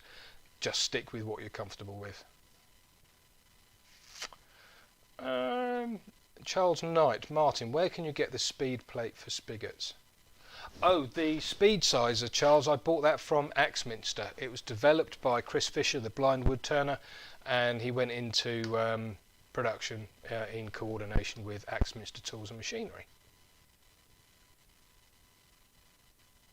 Dion Potgeeter, anyone here does refrigeration? Probably not. Twisted Tree, right, okay, let's get going. Let's get going. Overhead cam again. So what we've got here now, let's just bring this down a little bit, get it nice and close for you. What we've got here is, here's the tool post, and I've got the high spots coming right across the tool post. So when I get the tool on here, I'm going to be turning at the strongest point on the tool rest. Face shield on. Give the gouge a quick... Oh no, the gouge is okay. Right, make sure that's there. The tool rest, what's this? Live center is here for a little bit of support. The high point's coming over the center of the rest, and I'm just going to very carefully bring the gouge in. Again, the tool handle's pointing down.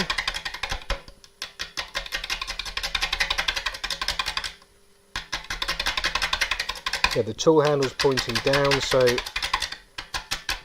the wood is being sliced rather than chopped, which makes for a much more pleasant turn.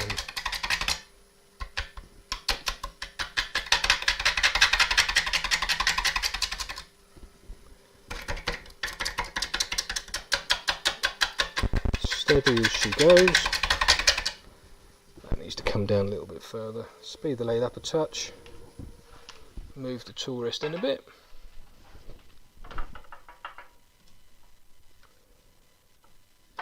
Clunk. There we go.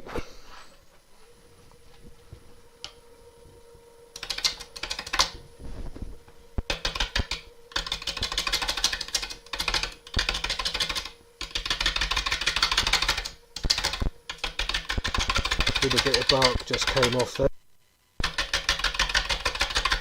Very hard at this point.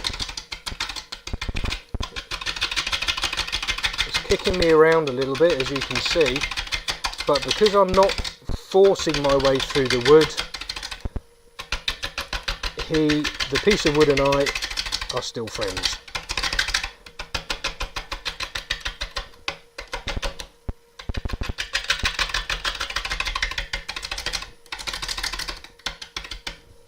Stop there and see what's happening. Right, it's getting there. I don't want to take it down too much more, see? But I do need to pull the tool rest up a little bit. Move it in a touch. And then just start to bring the inside down a little bit as well. Give it a little spin to make sure it's not going to catch on the rest.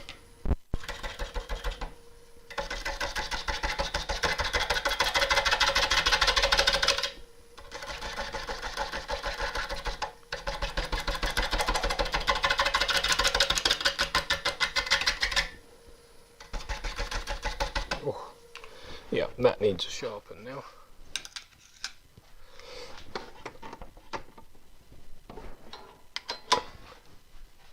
Who's that? Dion. Yes, it is an awful lot of fun.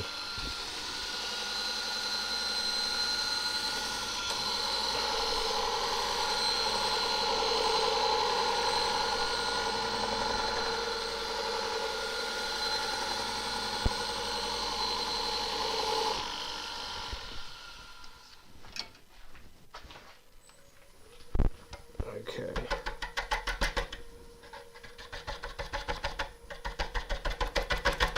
Oh, that's properly hard in the middle there. Oh. Right, okay, I'm going to give this a little bit more thought. Start taking this down a little bit more again while I think about what's going to happen on the inside.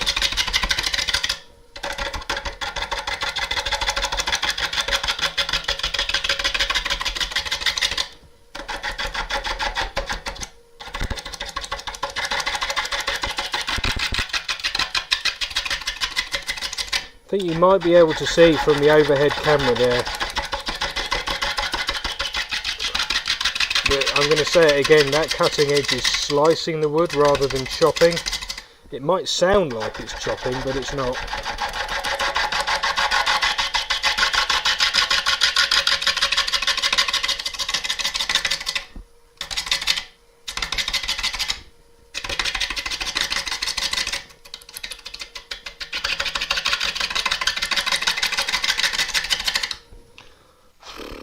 Wow, it's getting hard work.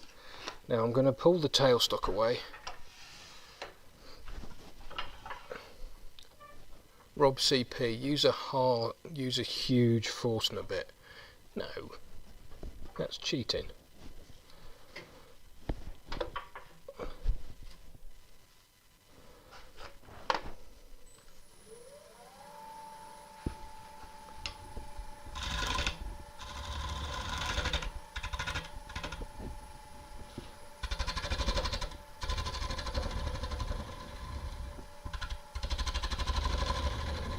Just want to start to bring the inside down a bit, and because it's a little bit choppy, I'm just being really careful how I do this.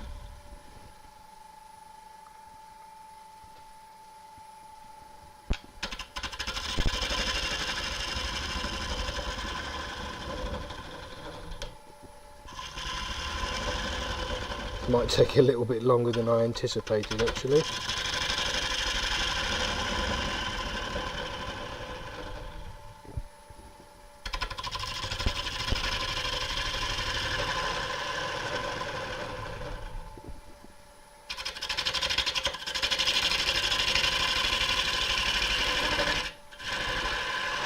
It's going to need quite a few light cuts to get down through here.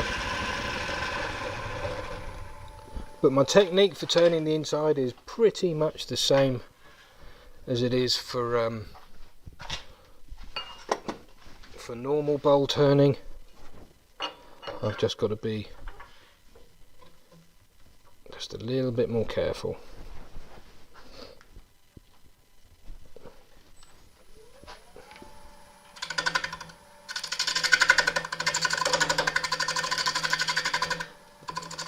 That banging there is, let me show you, that banging that's happening there is cutting air from this point round to this point here, and we've got some bark there.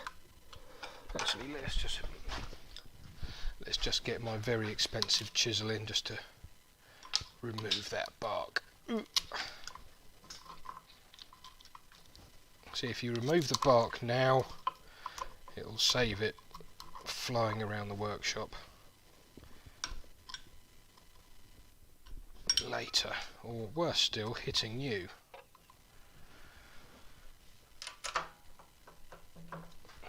Oop.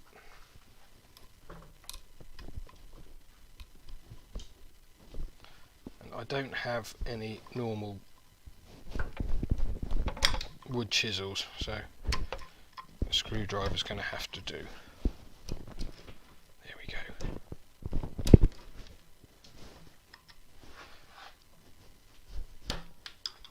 Good. Take the spindle lock out. Let's get going again.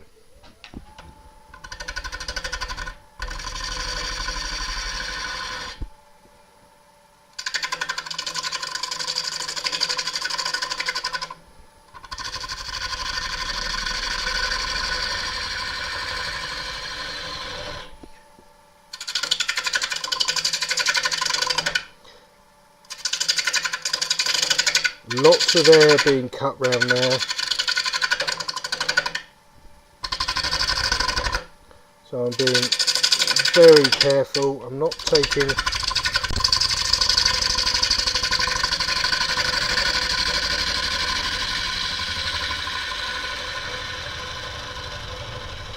taking too big a cuts, but what I do want to do, thank you G-Man, what I do want to do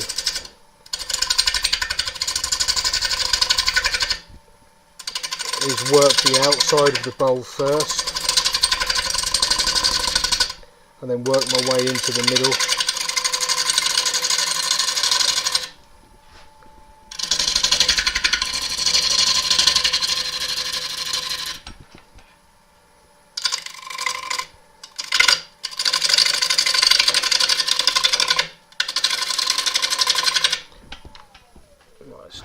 have a look. Yeah, I think you might be able to see that gap there. There's no point throwing in any glue for it just at the minute.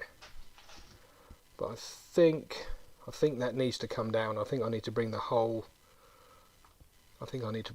thing down to about that level there, just to be on the safe side.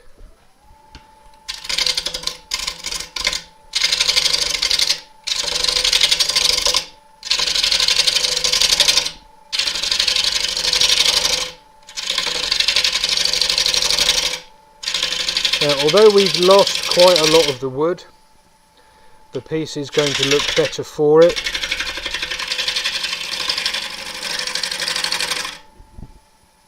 Yeah, definitely that was the right thing to do, is bring that down. Yeah, that's a much more, let's just raise that up a bit. Oh, hello.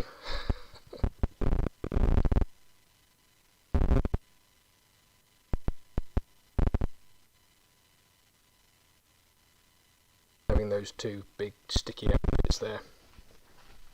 So, right, we'll go back to that camera, and now I can just start to hollow the bowl out a little bit. I want to get this surface down a bit, so it's a little bit the same level as the what the rim's going to be.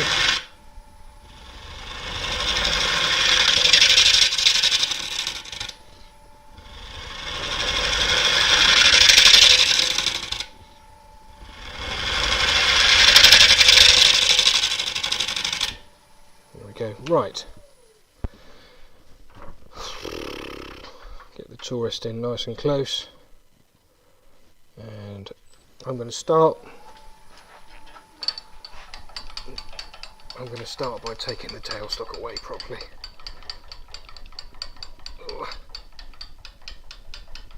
Oh, come on.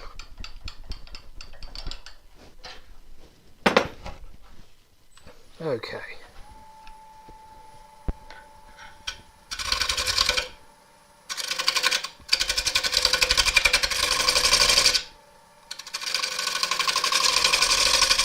So because we've got quite a lot of branches coming out of here, I want to make sure that the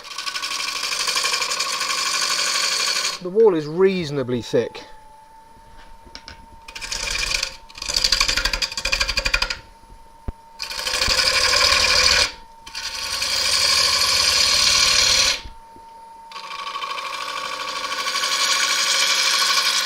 So I'm going to take the wall down. I'm going to take the wall down to its thickness a little bit at a time.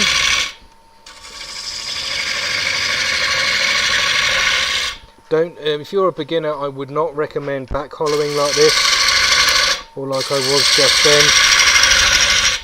It's a prime cut for a catch if you're not sure of what you're doing.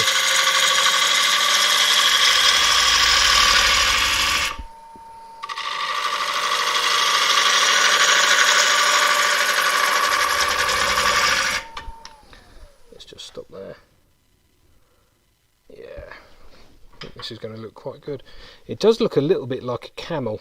There's a camel? What am I talking about? A giraffe, perhaps? Frederick Day, thank you. Okay, I'm going to take a little bit more off the width of the wall.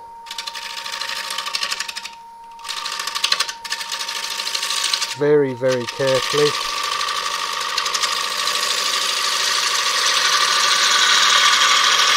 So I'm going to do this bit of the wall first.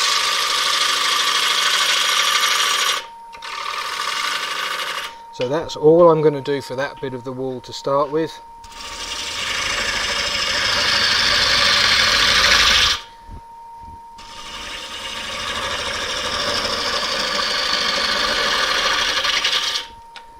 Take away as much of this as I can. The bowl's feeling much more solid now on the inside, so my cuts can be a little bit more aggressive.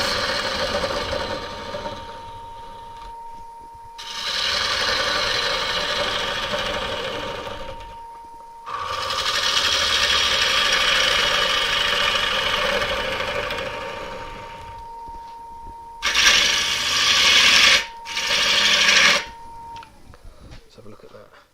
Oh yes, this is going to be such a pretty piece.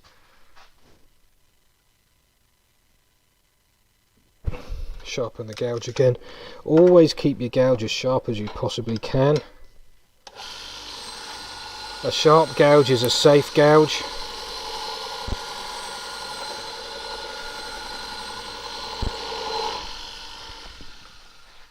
Okay, right, so we've done this bit of the wall here, and now we can start working down a little bit further.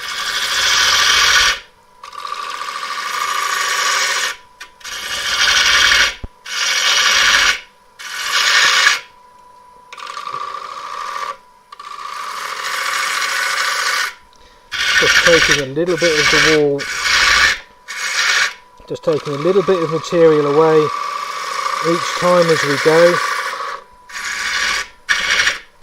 and by leaving some wood in the middle here, we keep the integrity of the bowl as intact as possible.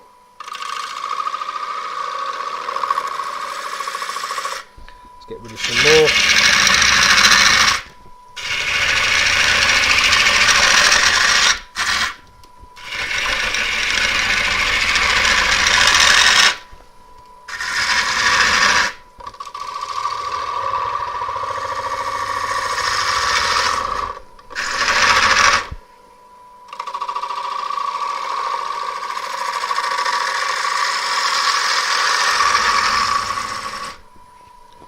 Check the wall thickness here. Yeah, I need to pick the cut up from here again, because it's a bit thick down the bottom here. So I'm going to switch over to the 3/8 gouge to pick that cut up. It's a little bit finer. That's better.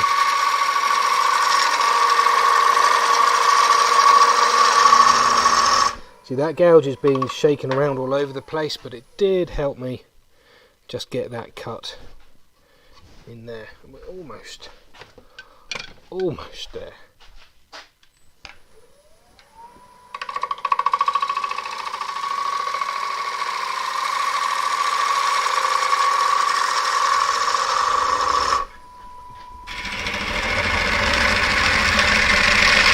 Like I said a minute ago, this back hollowing method I would not suggest if you're a beginner. Prime territory for a catch. I'm just going to turn the tool rest into the bowl just a little bit.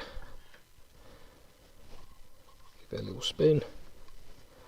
Bring the tool rest up a tiny bit. Yeah, we're okay.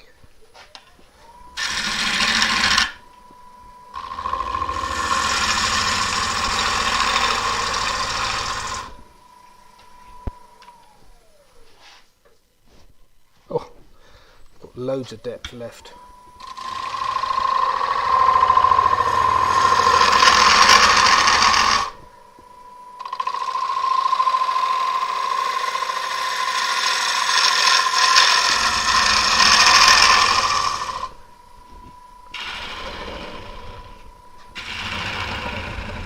It's really awkward now.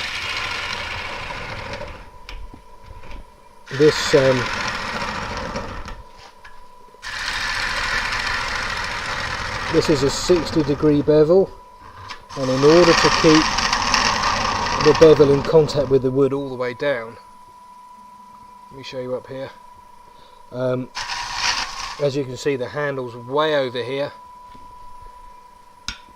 quite close to the edge. So I've got to be careful that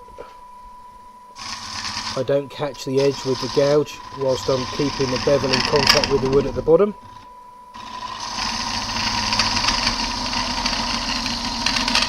getting close.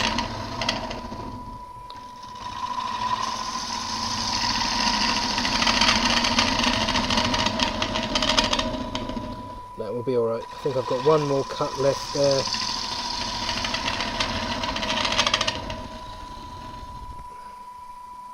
I hope my head wasn't in the way just then. Let's just do one more cut. Let's just see how deep we are. Oh yeah. I've got at least 3 more cuts there.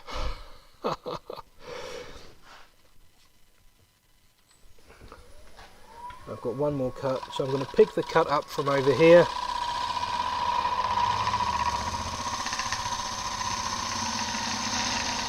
Keep the gouge turning all the way down, and then just nip it off the bottom so we don't get a little dimple at the top or the bottom. There we are. I've got another one. Let's do another one.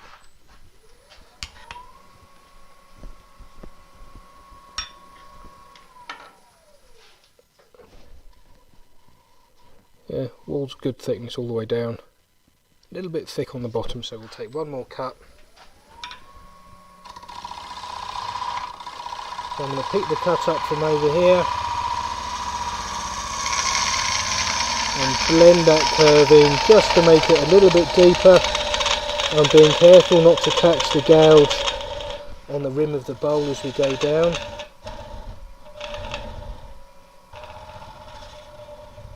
And there we are. That'll do. Yeah, that'll do, that'll do, that'll do. I'm happy with that. Now one last thing I do want to do is just put a little bit of detail just on the edge. Just on the rim. And to do that I'll use the 3/8 gouge.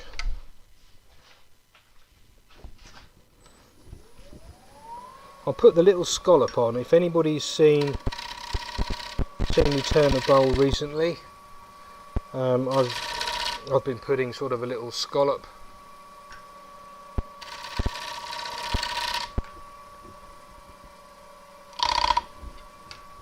I'll tell you what, I'm going to do it like this.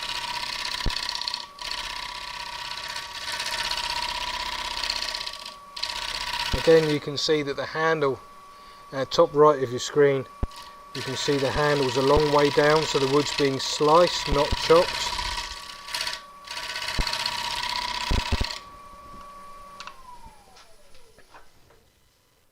And then when we stop that there, we'll put it back over here. No, that one. There you go. You can see that we've got a nice little scallop in there that sits nicely in the thumb. And this piece here, remember this piece that I was worried about? If I just move that out the way,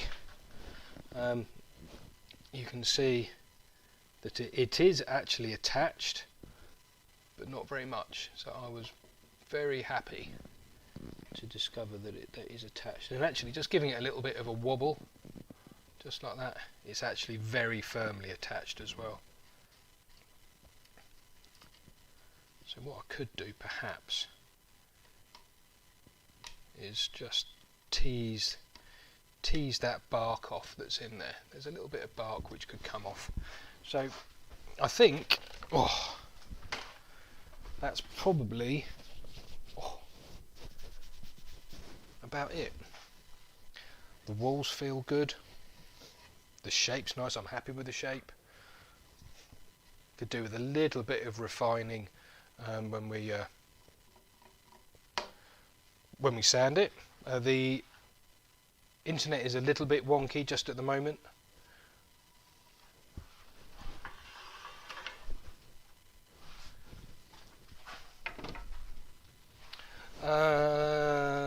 Chris Sullivan, the scallop with the ang. Oh, hang on, wrong camera.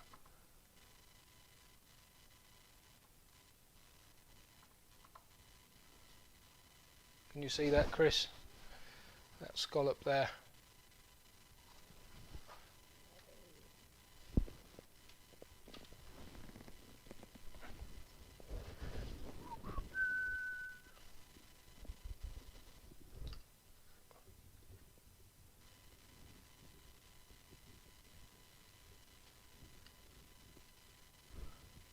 There you go, Chris. I think you can see that. There's that scallop. And here's the piece that I thought, come on, focus, there you go. There's the piece that I thought might fall out.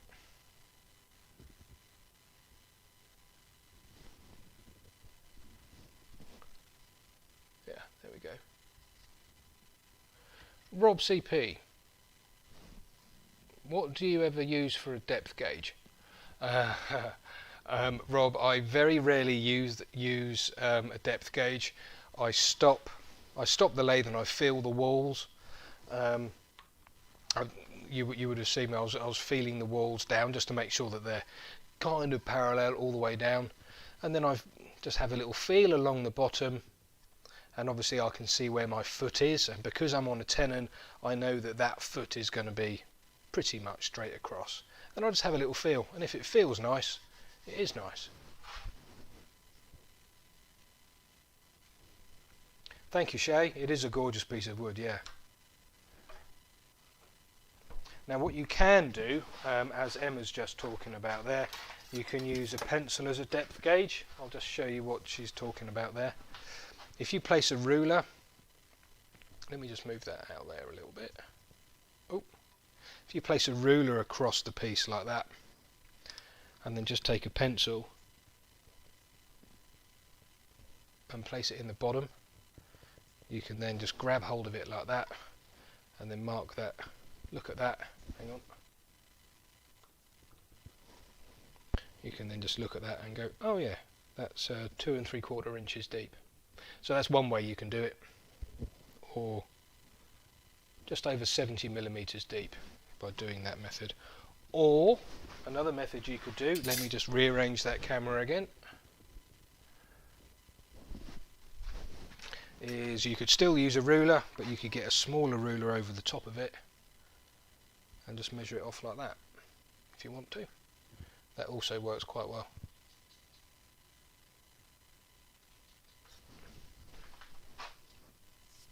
Andy Chamberlain, no, these are Robert Sorby handles. Matt Held, thank you very much.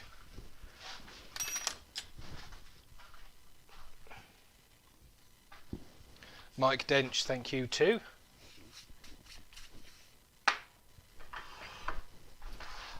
Right, it's only 9:20. Should we do a little bit of sanding on this?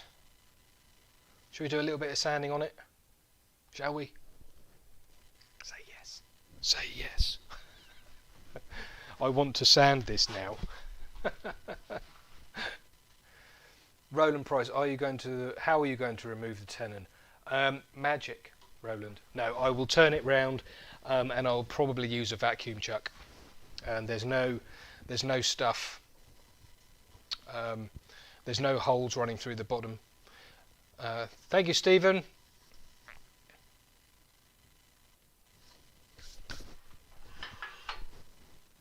Right, yeah. Let's do some sanding, and then we'll finish it off with some oil or something. I just want to make sure with the overhead that I can get in there.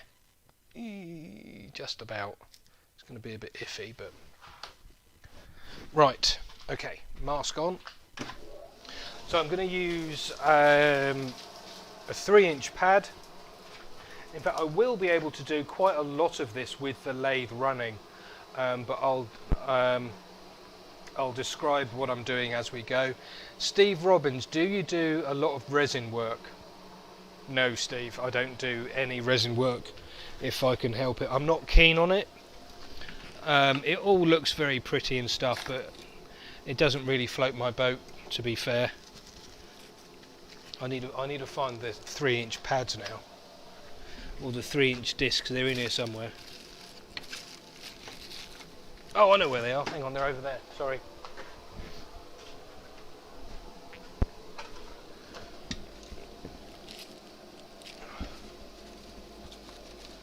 I won't be a minute. Where's the 180s gone? 120. 180, there we go. 120, 180, 240, 400. Right. Sorry to keep you waiting.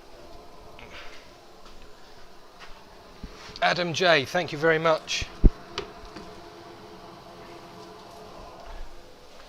Right, mask on. So yeah, excuse me while I sound a bit like Darth Vader for a little while.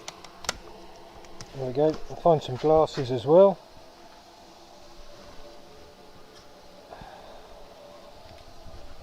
DL Woodart says colour it. Not today. Right, got some glasses on as well, and I'm going to start with 120 grit, because there's a little bit of tear out. There's a little bit of tear out here. Not a great deal.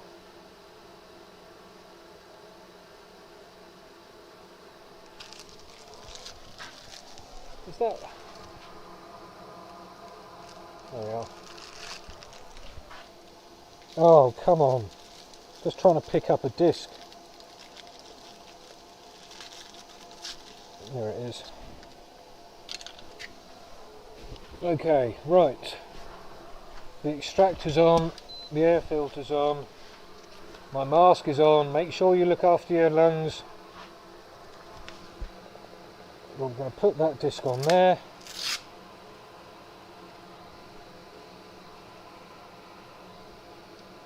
I like to make sure the discs are on as squarely as possible. Start the lathe.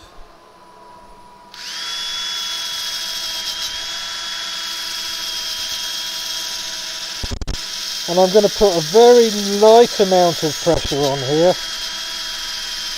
And I can't quite get into the foot.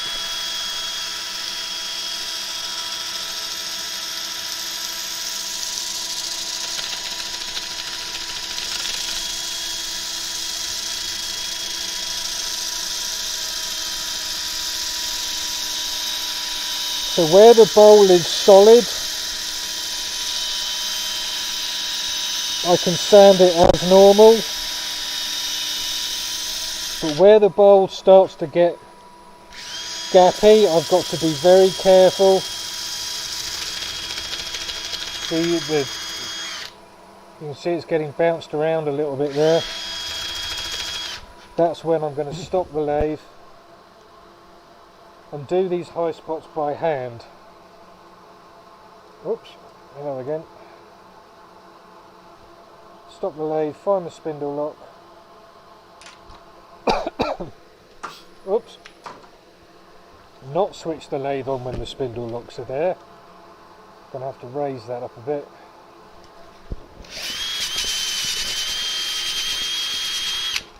And then I'm gonna have to find a comfortable angle that I can do this by hand.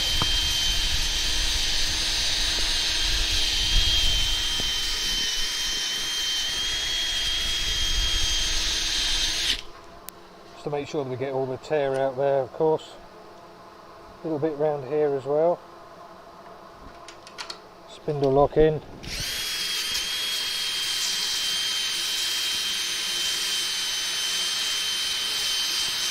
And I'm not spending too much time in one place. I'm keeping the oh, come on. I'm keeping the tool moving so I don't leave any flat spots.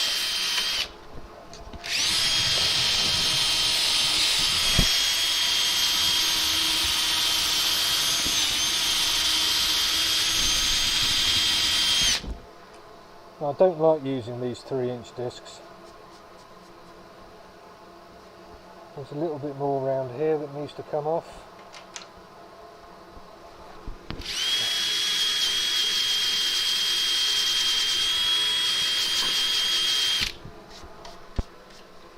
And a little bit round there.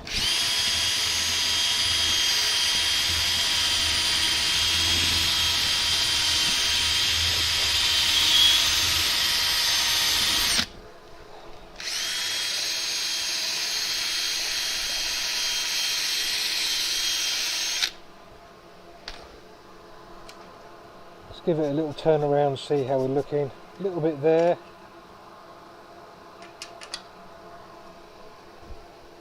John Foster, thank you. If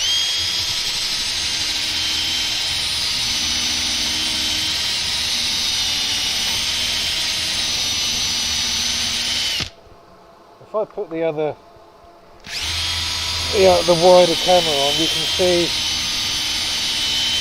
how I'm moving to get into these angles and stuff.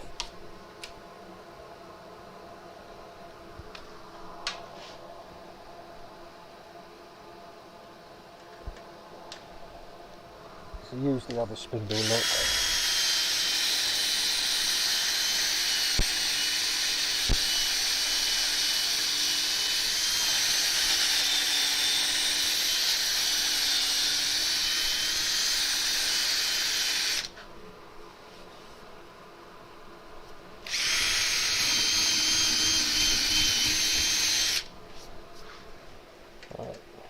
Give that a little spin.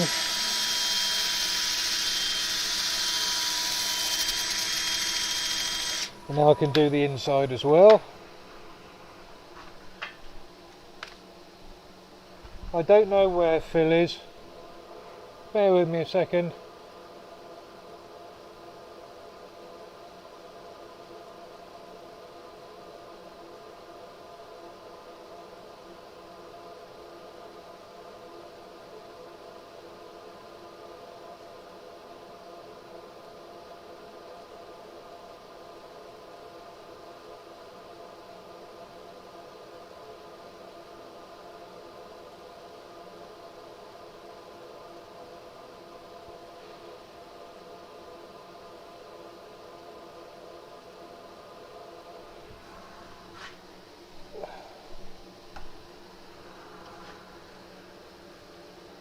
Right, there we go. I think I've got rid of that twat. Pardon my French. Right, so we're going to look at the inside now. So we're going to just look at the inside of this bowl. We'll do it virtually exactly the same as a normal bowl, but with the lathe running a little bit slower.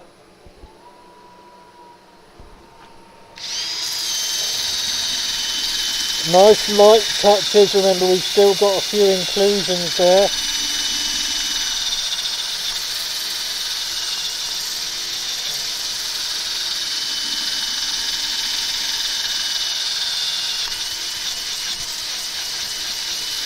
And I'm going to switch to a smaller disc in a minute as well. So let's just have a look at the inside of that.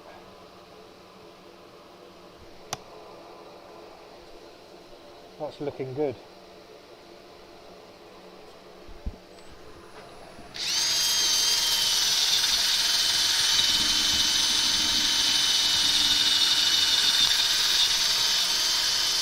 I'm using a very light touch here, because anything too heavy and the pad could catch.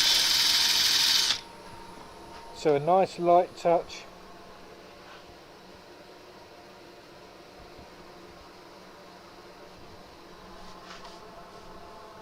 Now I'm going to have to get in there.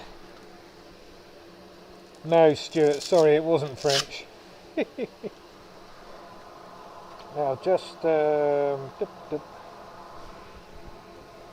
Oop. Now just in here where I can't get with the foot, this disc is long enough for me to just about squeeze in there. Got to be very careful when doing this.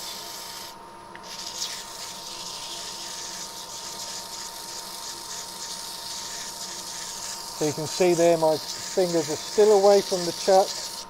I haven't wrapped the disc around my fingers. There we are, that'll do. Whoops.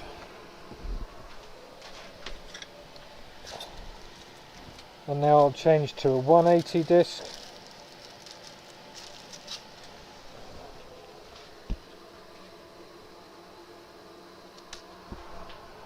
Leisure, I'm going to make you an admin. Can you get rid of these idiots?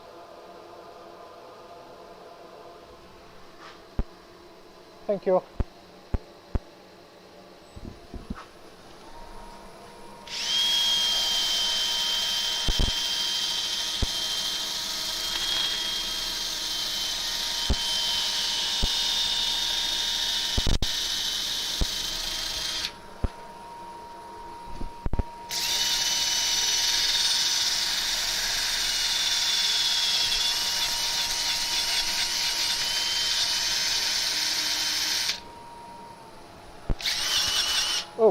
can't see what's going on.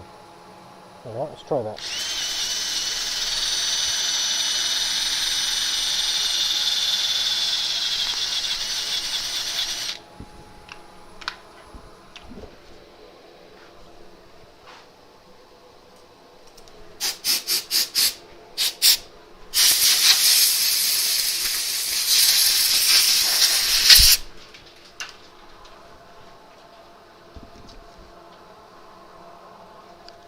Right, there's a little bit of tear out just on the top here, which I need to get rid of. And keep the tool moving, of course. There we are. Let's got rid of that. Any more? A little bit round here as well.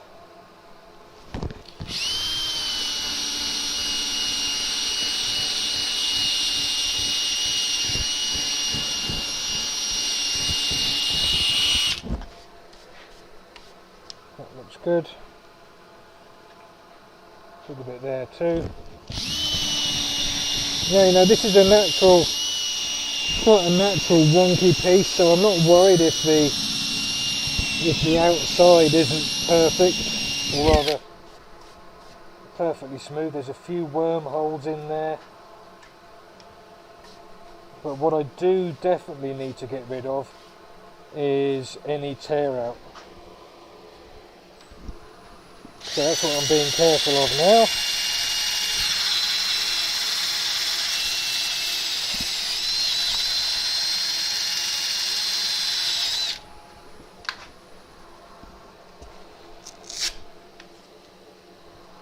And then just the same as before, just get in there very carefully.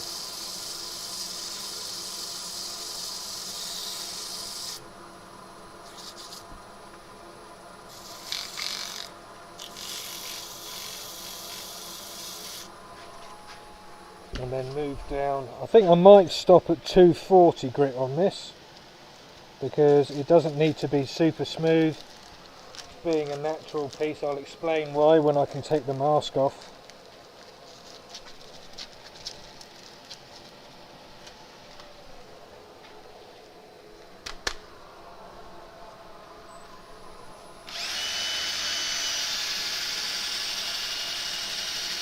So this is 240 grit, which I think will be the last one. I'll have a look in a minute. Change the battery.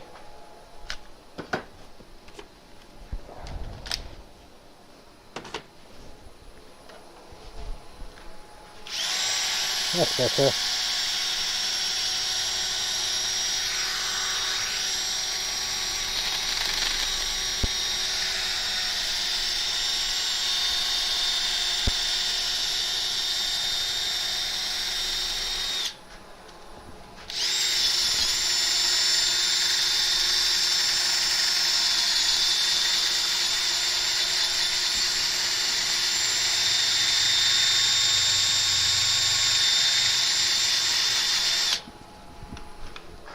Give that a little blow out.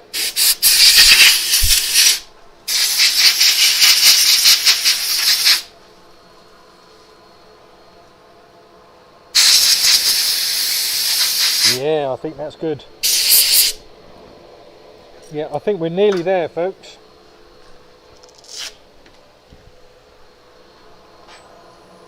I'll just give that a little bit in there.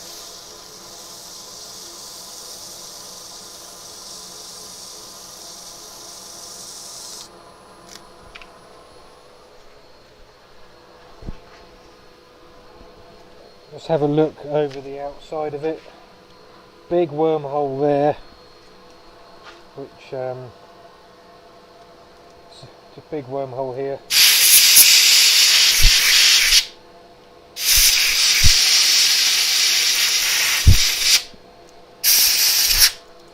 Let's dig that out a little bit, shall we?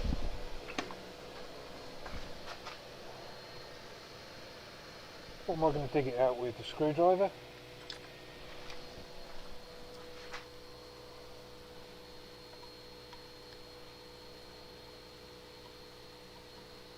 Hope he's not still in there.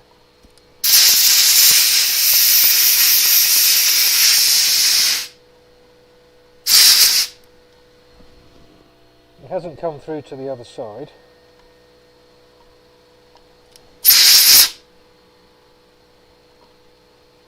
Somewhere around I've got some dental picks, but I don't know where they are.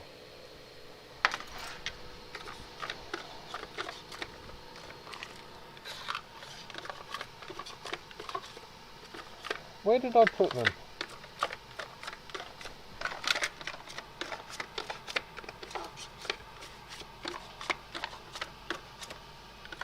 Oh, okay.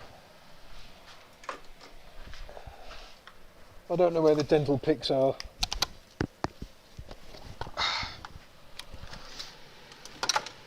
So, I'm sure they're around somewhere. Ah, they're in the extra special additional tool drawer I made when I was tidying up my workshop. Right, so let's just have a look.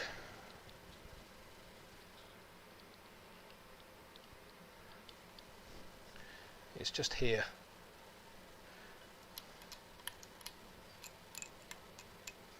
In fact, it is.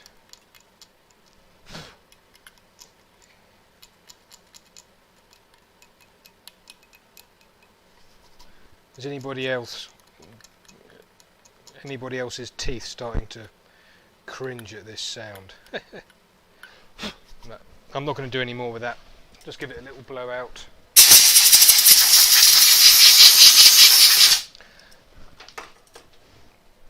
Right.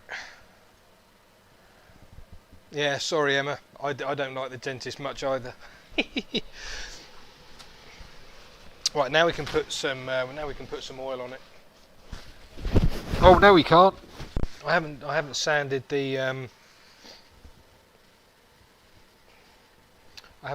scallop on the rim yet, so let's do that now. I'll do it by hand, and I'll just do it with 180 grit. It's quite a nice cut, so shouldn't need to do too much. Just take any tool marks out.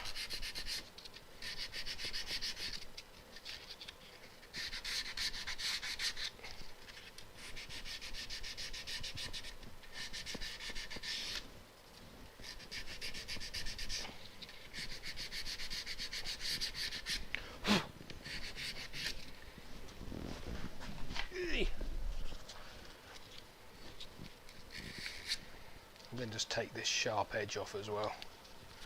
Just knock that back a little bit.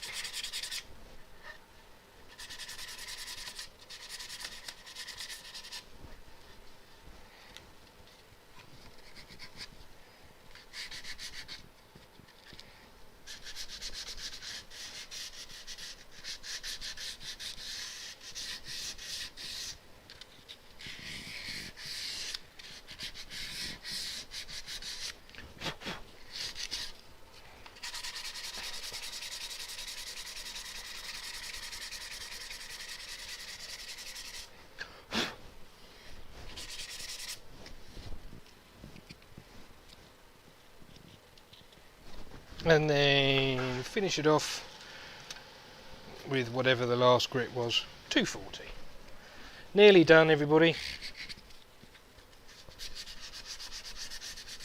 And we'll just throw some oil on it.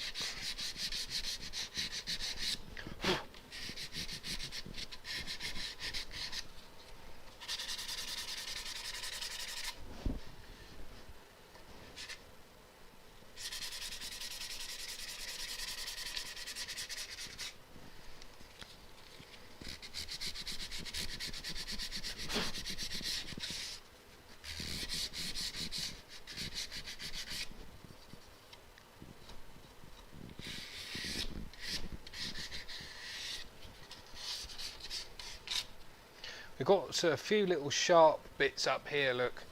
I'm just going to take the edge off those as well.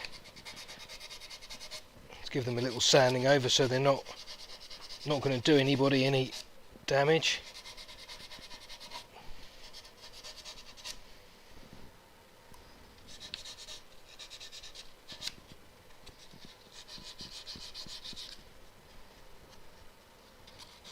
That's it, and the same round. Oh no, just off there. Here we go, that'll do.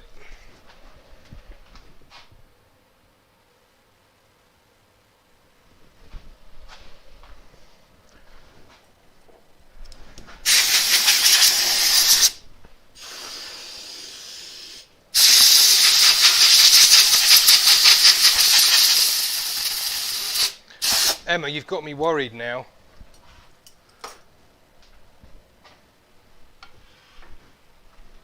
Emma, I'm really worried. Emma, Tiny Turner, you've got me scared. I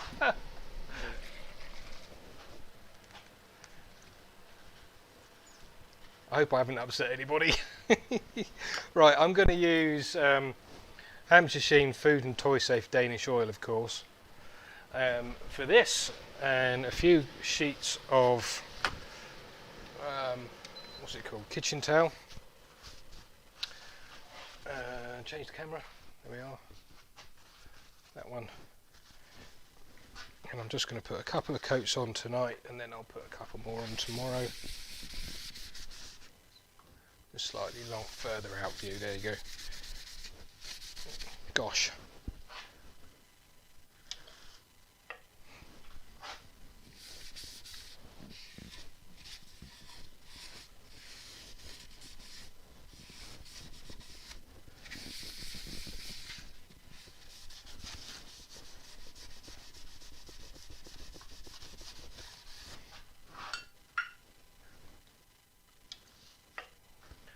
And then we'll do a bit on the top.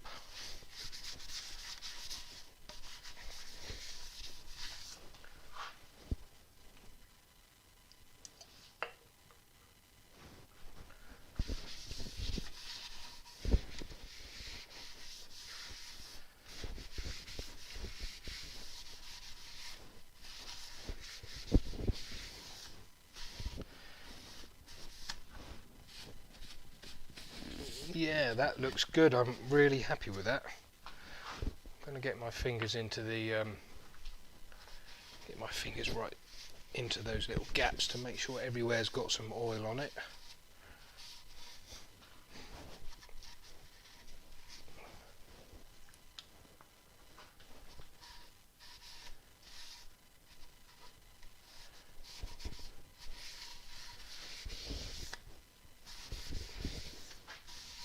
Now this is going to be the first of probably 4 or 5 coats I'll end up putting on it over the next day or so, just to make sure that it's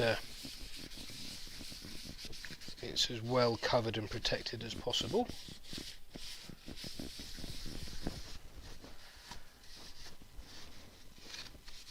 And that'll do for that one. Where's the lid? There it is on the floor. Hey.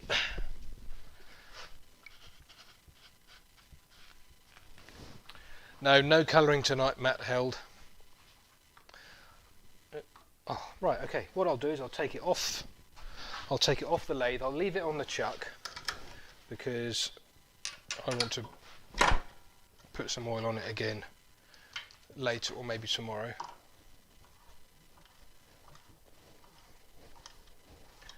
And then I will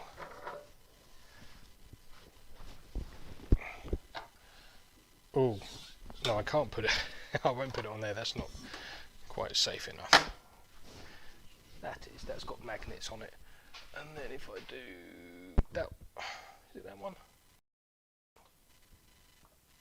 Yeah, that one.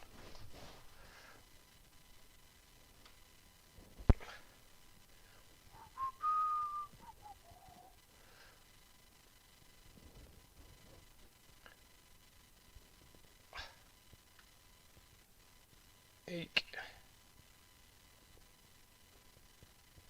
There you go. And then I'll just give that a little turn around. I've got an electric turny round thing. There we go. Just clean the lens a bit. Oh, that looks a little bit better. So there we go. There's the piece. I'm super pleased with that. Let's look at it from slightly further away. Put that there. Move that out of the way. Here it is. There's the inside. And there's the outside. There we are. Sorry I can't exactly finish it properly tonight, but with oil you can't really finish it properly. James, how long before you can't resist colouring it?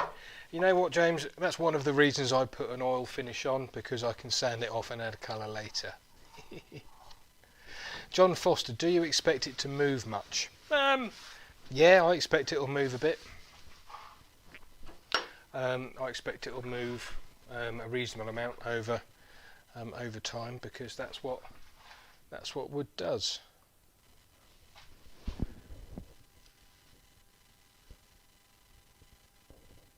Chris Sullivan, beats black lacquer any day.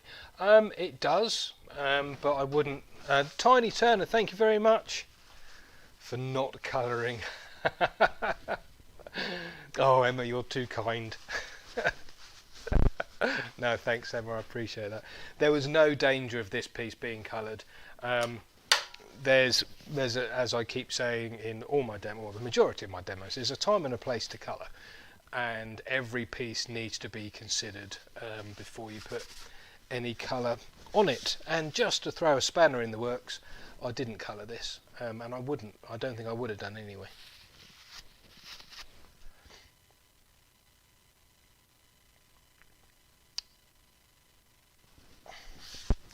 Right, okay, does anybody have any questions before we have to go?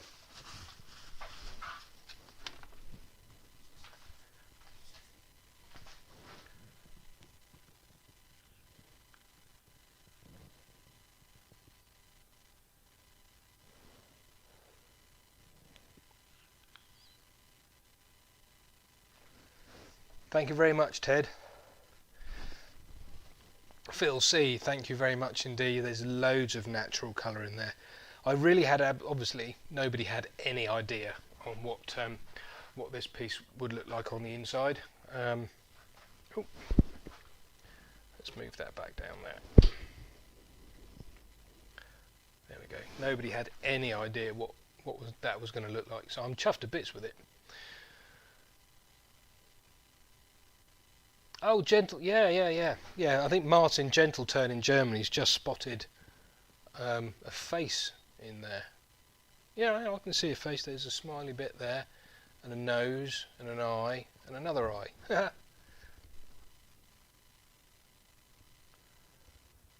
Dion, I can't show you the vacuum chuck tonight, I'm afraid, because it's not ready to. I'll show you the vacuum chuck another night. Thank you, Stephen. Andrew Scott Brown. JJ, thank you very much. Andrew Scott Brown, on an old demo, you oiled the really fine sanding pads for your brass epoxy mix. Did I? I don't remember. That was a long time ago, that, Andrew. If I did oil them, it may well have been mineral oil.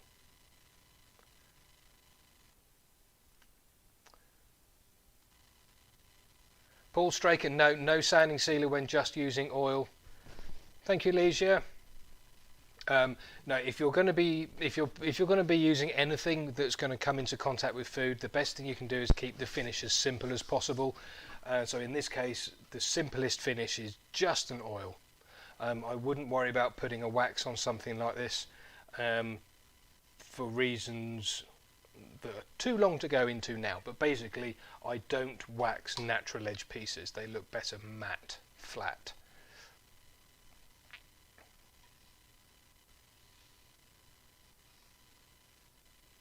Frederick Day, if the wood moves, is there a chance the bits will become loose?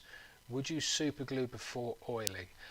Frederick, no, I don't think there's going to be. Oh, wrong one. That one. I don't think there's going to be any issue with this because this bit.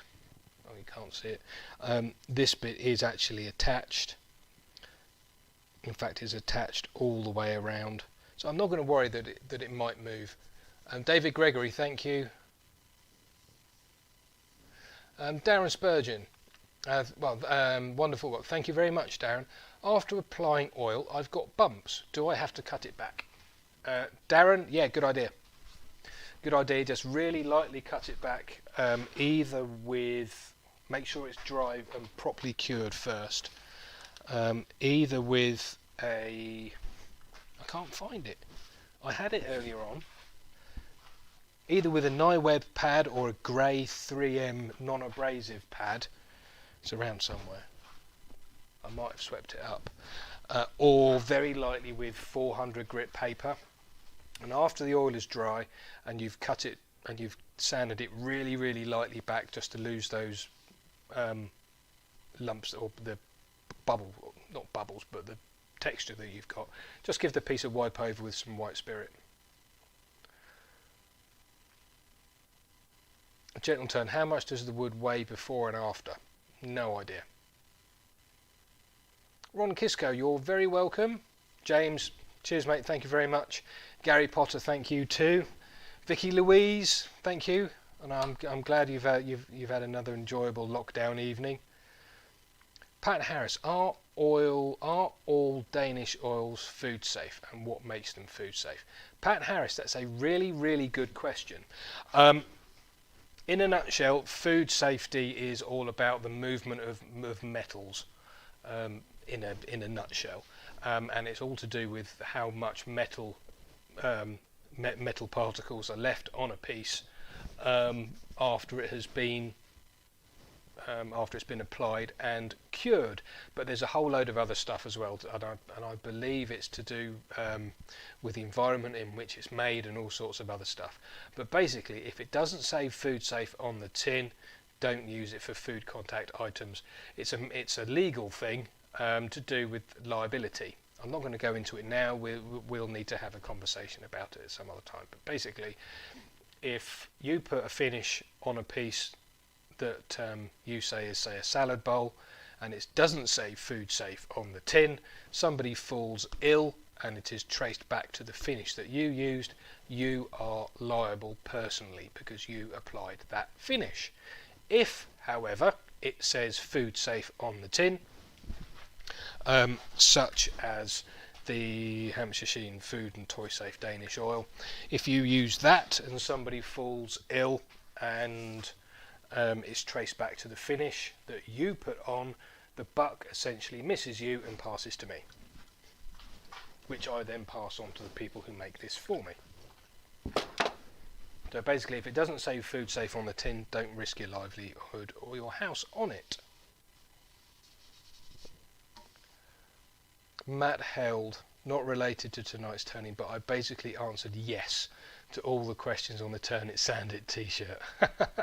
Darren, thank you very much. Treacle, nice to see you, mate. Ronnie, thank you very much.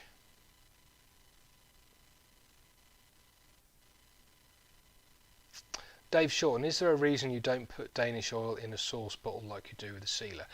Yes, Dave. In a nutshell, yes, there is. This doesn't dry quite as hard or make the lids as sticky as the other one, and I use it less as well.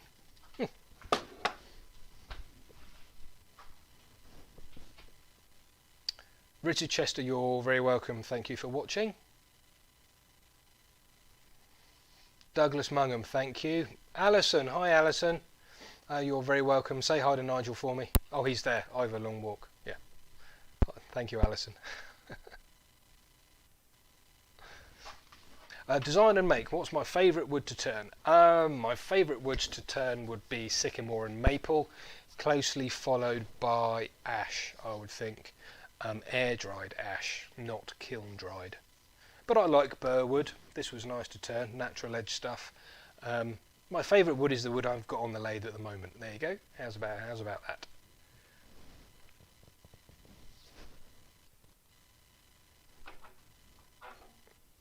Bob Crawford, thank you. Nice to see you. Thank you for joining in, and I'll see you soon too. Stuart Ingram is nutshell tonight's drinking word. Bit late, but yeah, probably could have been.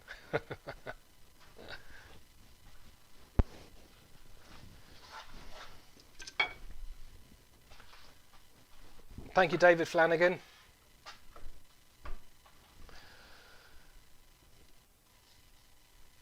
Anybody else have any questions at all before we call it a night?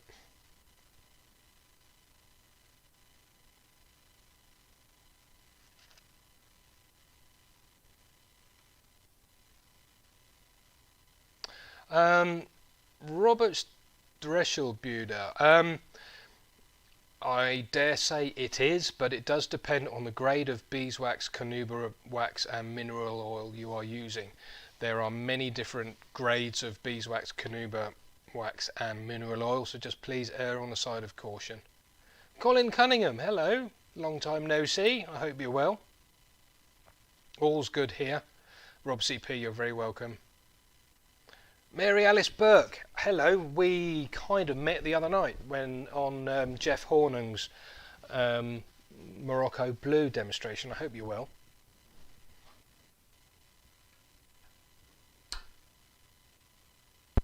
What do I think of chipboard?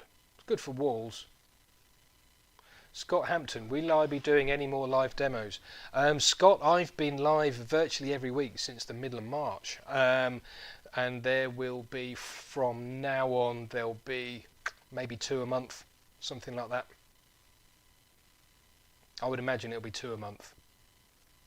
Yeah, something like that. Lynn Black, crotch or root? It's a crotch piece, Lynn. Thanks, Mick. Paul Jarman, what happened to your old workshop that we see in earlier videos? Paul, it's still there. It's about 100 metres that way, I suppose, something like that. And it's now where I keep my bikes, and it's basically a bit more of a garage, or how it used to be, really. Die Prout, enjoyed it. Thank you very much. And accidentally spent a fortune at Axminster. Easily done. Easily done. Just wait until I do a demonstration on how to do that. Frederick Day, thank you very much. Design and Make, and I'm glad you enjoyed it. Design and Make, please bring back Turner's Journey. Oh, yeah, we'll see. I've been thinking about it. Frederick Day, thank you. Well, you're all stars for joining in every week and making this demonstration series so popular. No, I appreciate you. Darren Spurgeon, do you find Purple Heart shows up fingerprints more, as I can't seem to get the finish shiny? Yeah, Darren, Purple Heart is actually quite an oily wood, so it's going to start to seep through. Yeah, I don't know on Purple Heart, but yeah, it's because it's a resinous wood. Dave Watson, why not carbide? Ooh, Dave, why not carbide? I prefer to cut my wood rather than scrape it. Turning a piece like this with carbide would be really, really not dangerous as such. It would be a very, very, very bumpy ride indeed, and you certainly wouldn't be able to get a really nice surface off a carbide tool than you can with a gouge. And that's the same across all turning. Carbides are great, they have their place, but I generally prefer to encourage people to go down the traditional tool route and learn to use those first and then move over to carbide. Either Long Walk, did you teach yourself like that, or were you taught? No, I'm completely self-taught, either. Although I have had my technique overseen before I started teaching properly. I had Les Thorne, who lives about 6 or 7 miles away, overlook my overlooked my turning techniques, and he said yes. And of course they've been vetted by the Register of Professional Turners, which I couldn't have joined unless I had done a full 2.5 hour assessment with them.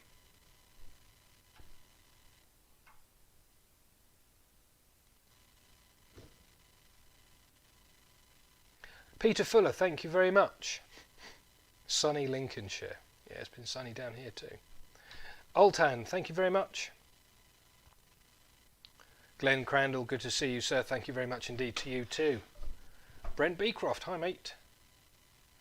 Carbide, you just saw it. And I'll tell you what though.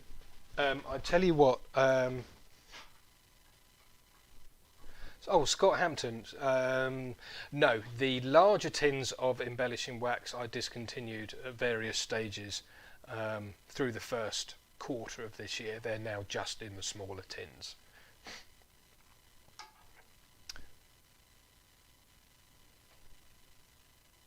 Now, what was I going to say? Oh yeah, no, who was asking? Dave Watson. Dave Watson, you were talking about carbide. Now, although I'm not a big fan of carbide, as most people will know, I do have some carbide tools. I've got this one here, that one. I've got this one here, which is the Simon Hope 6mm carbide cutter, and I've also got the Swan Neck one as well. And I also have the Robert Sorby Mini Hogger. Both of those are absolutely fantastic with hollowing. Absolutely brilliant at hollowing, and really carbide hollowing is the only place that I use carbide tools. There you go.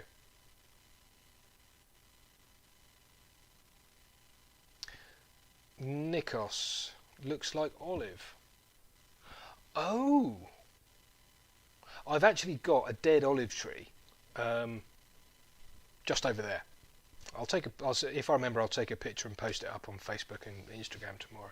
But I'll go and have a look at the bark of that. It could actually be olive.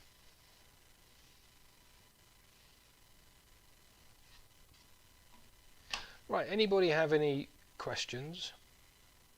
Oh, Danny Staley, how many coats did you say you were going to use?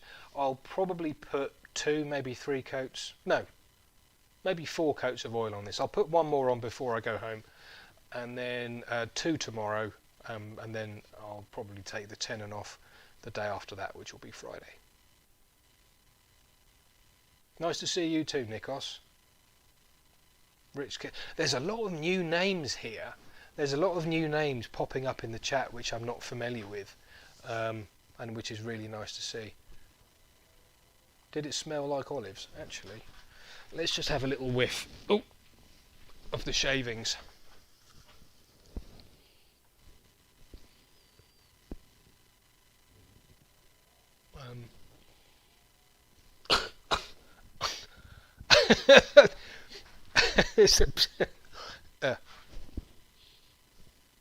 It might be olive. I think it is olive. I think that was an olive crotch. Doesn't smell very much at all, Emma Tiny Turner. Yeah, I think it is olive. It's definitely not a root. The bark on it isn't rooty.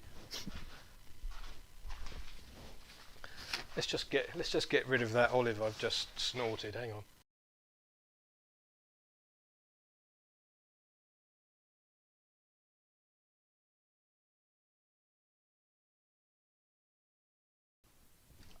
Right, that's better. Martin Chapello, thank you very much. Julian Klieg, hello Julian, I thought you would be here somewhere. I'm using Rustin's Danish oil and it's a bit gummy when used. You didn't wear gloves, is yours the same? No Julian, mine's not the same as Rustin's. And perhaps I should have worn gloves, but all there is in it is tung oil and white spirit.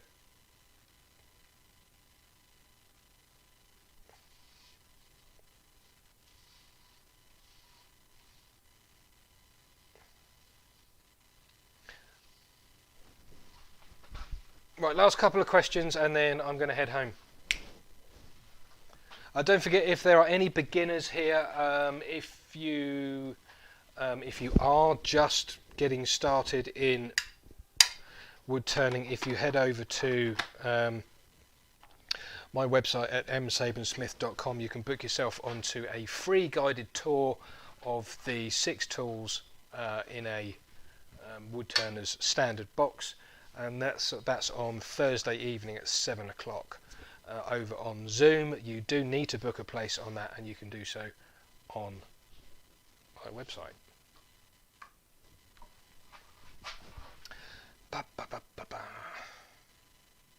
Olive is a very special wood. Yes, it is, Darren.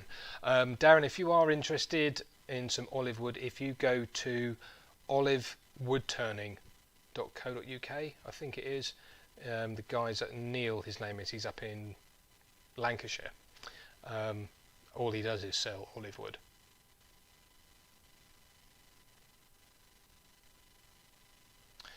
Mark Ballantyne, how do you remove the tenon from the bowl? In this case, Mark, because I've got a really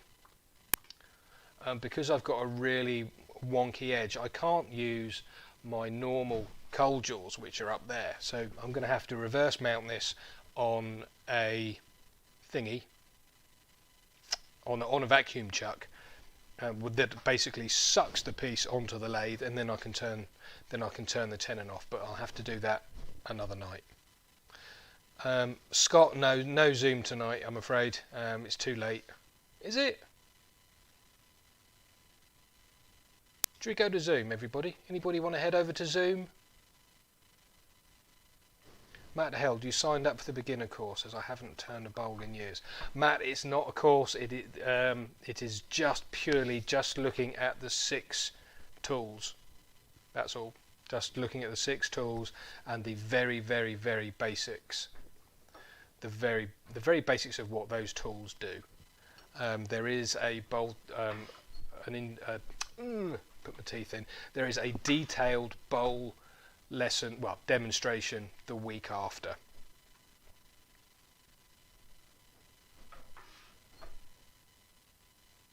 Right, should we head over to Zoom? Anybody want to head over to Zoom? What I'll do is I'll just empty my keyboard of shavings and confuse myself with another couple of windows. So then open Zoom, new meeting.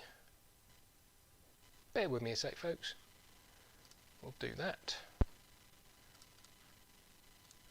And we'll do that. And that. And bear with me.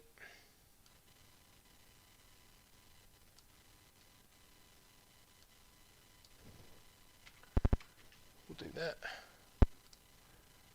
Lawrence Griffin, thank you very much. And right, just in the chat is the Zoom meeting URL. Thank you, Martin in Germany. I'm glad we got it finished before you before midnight.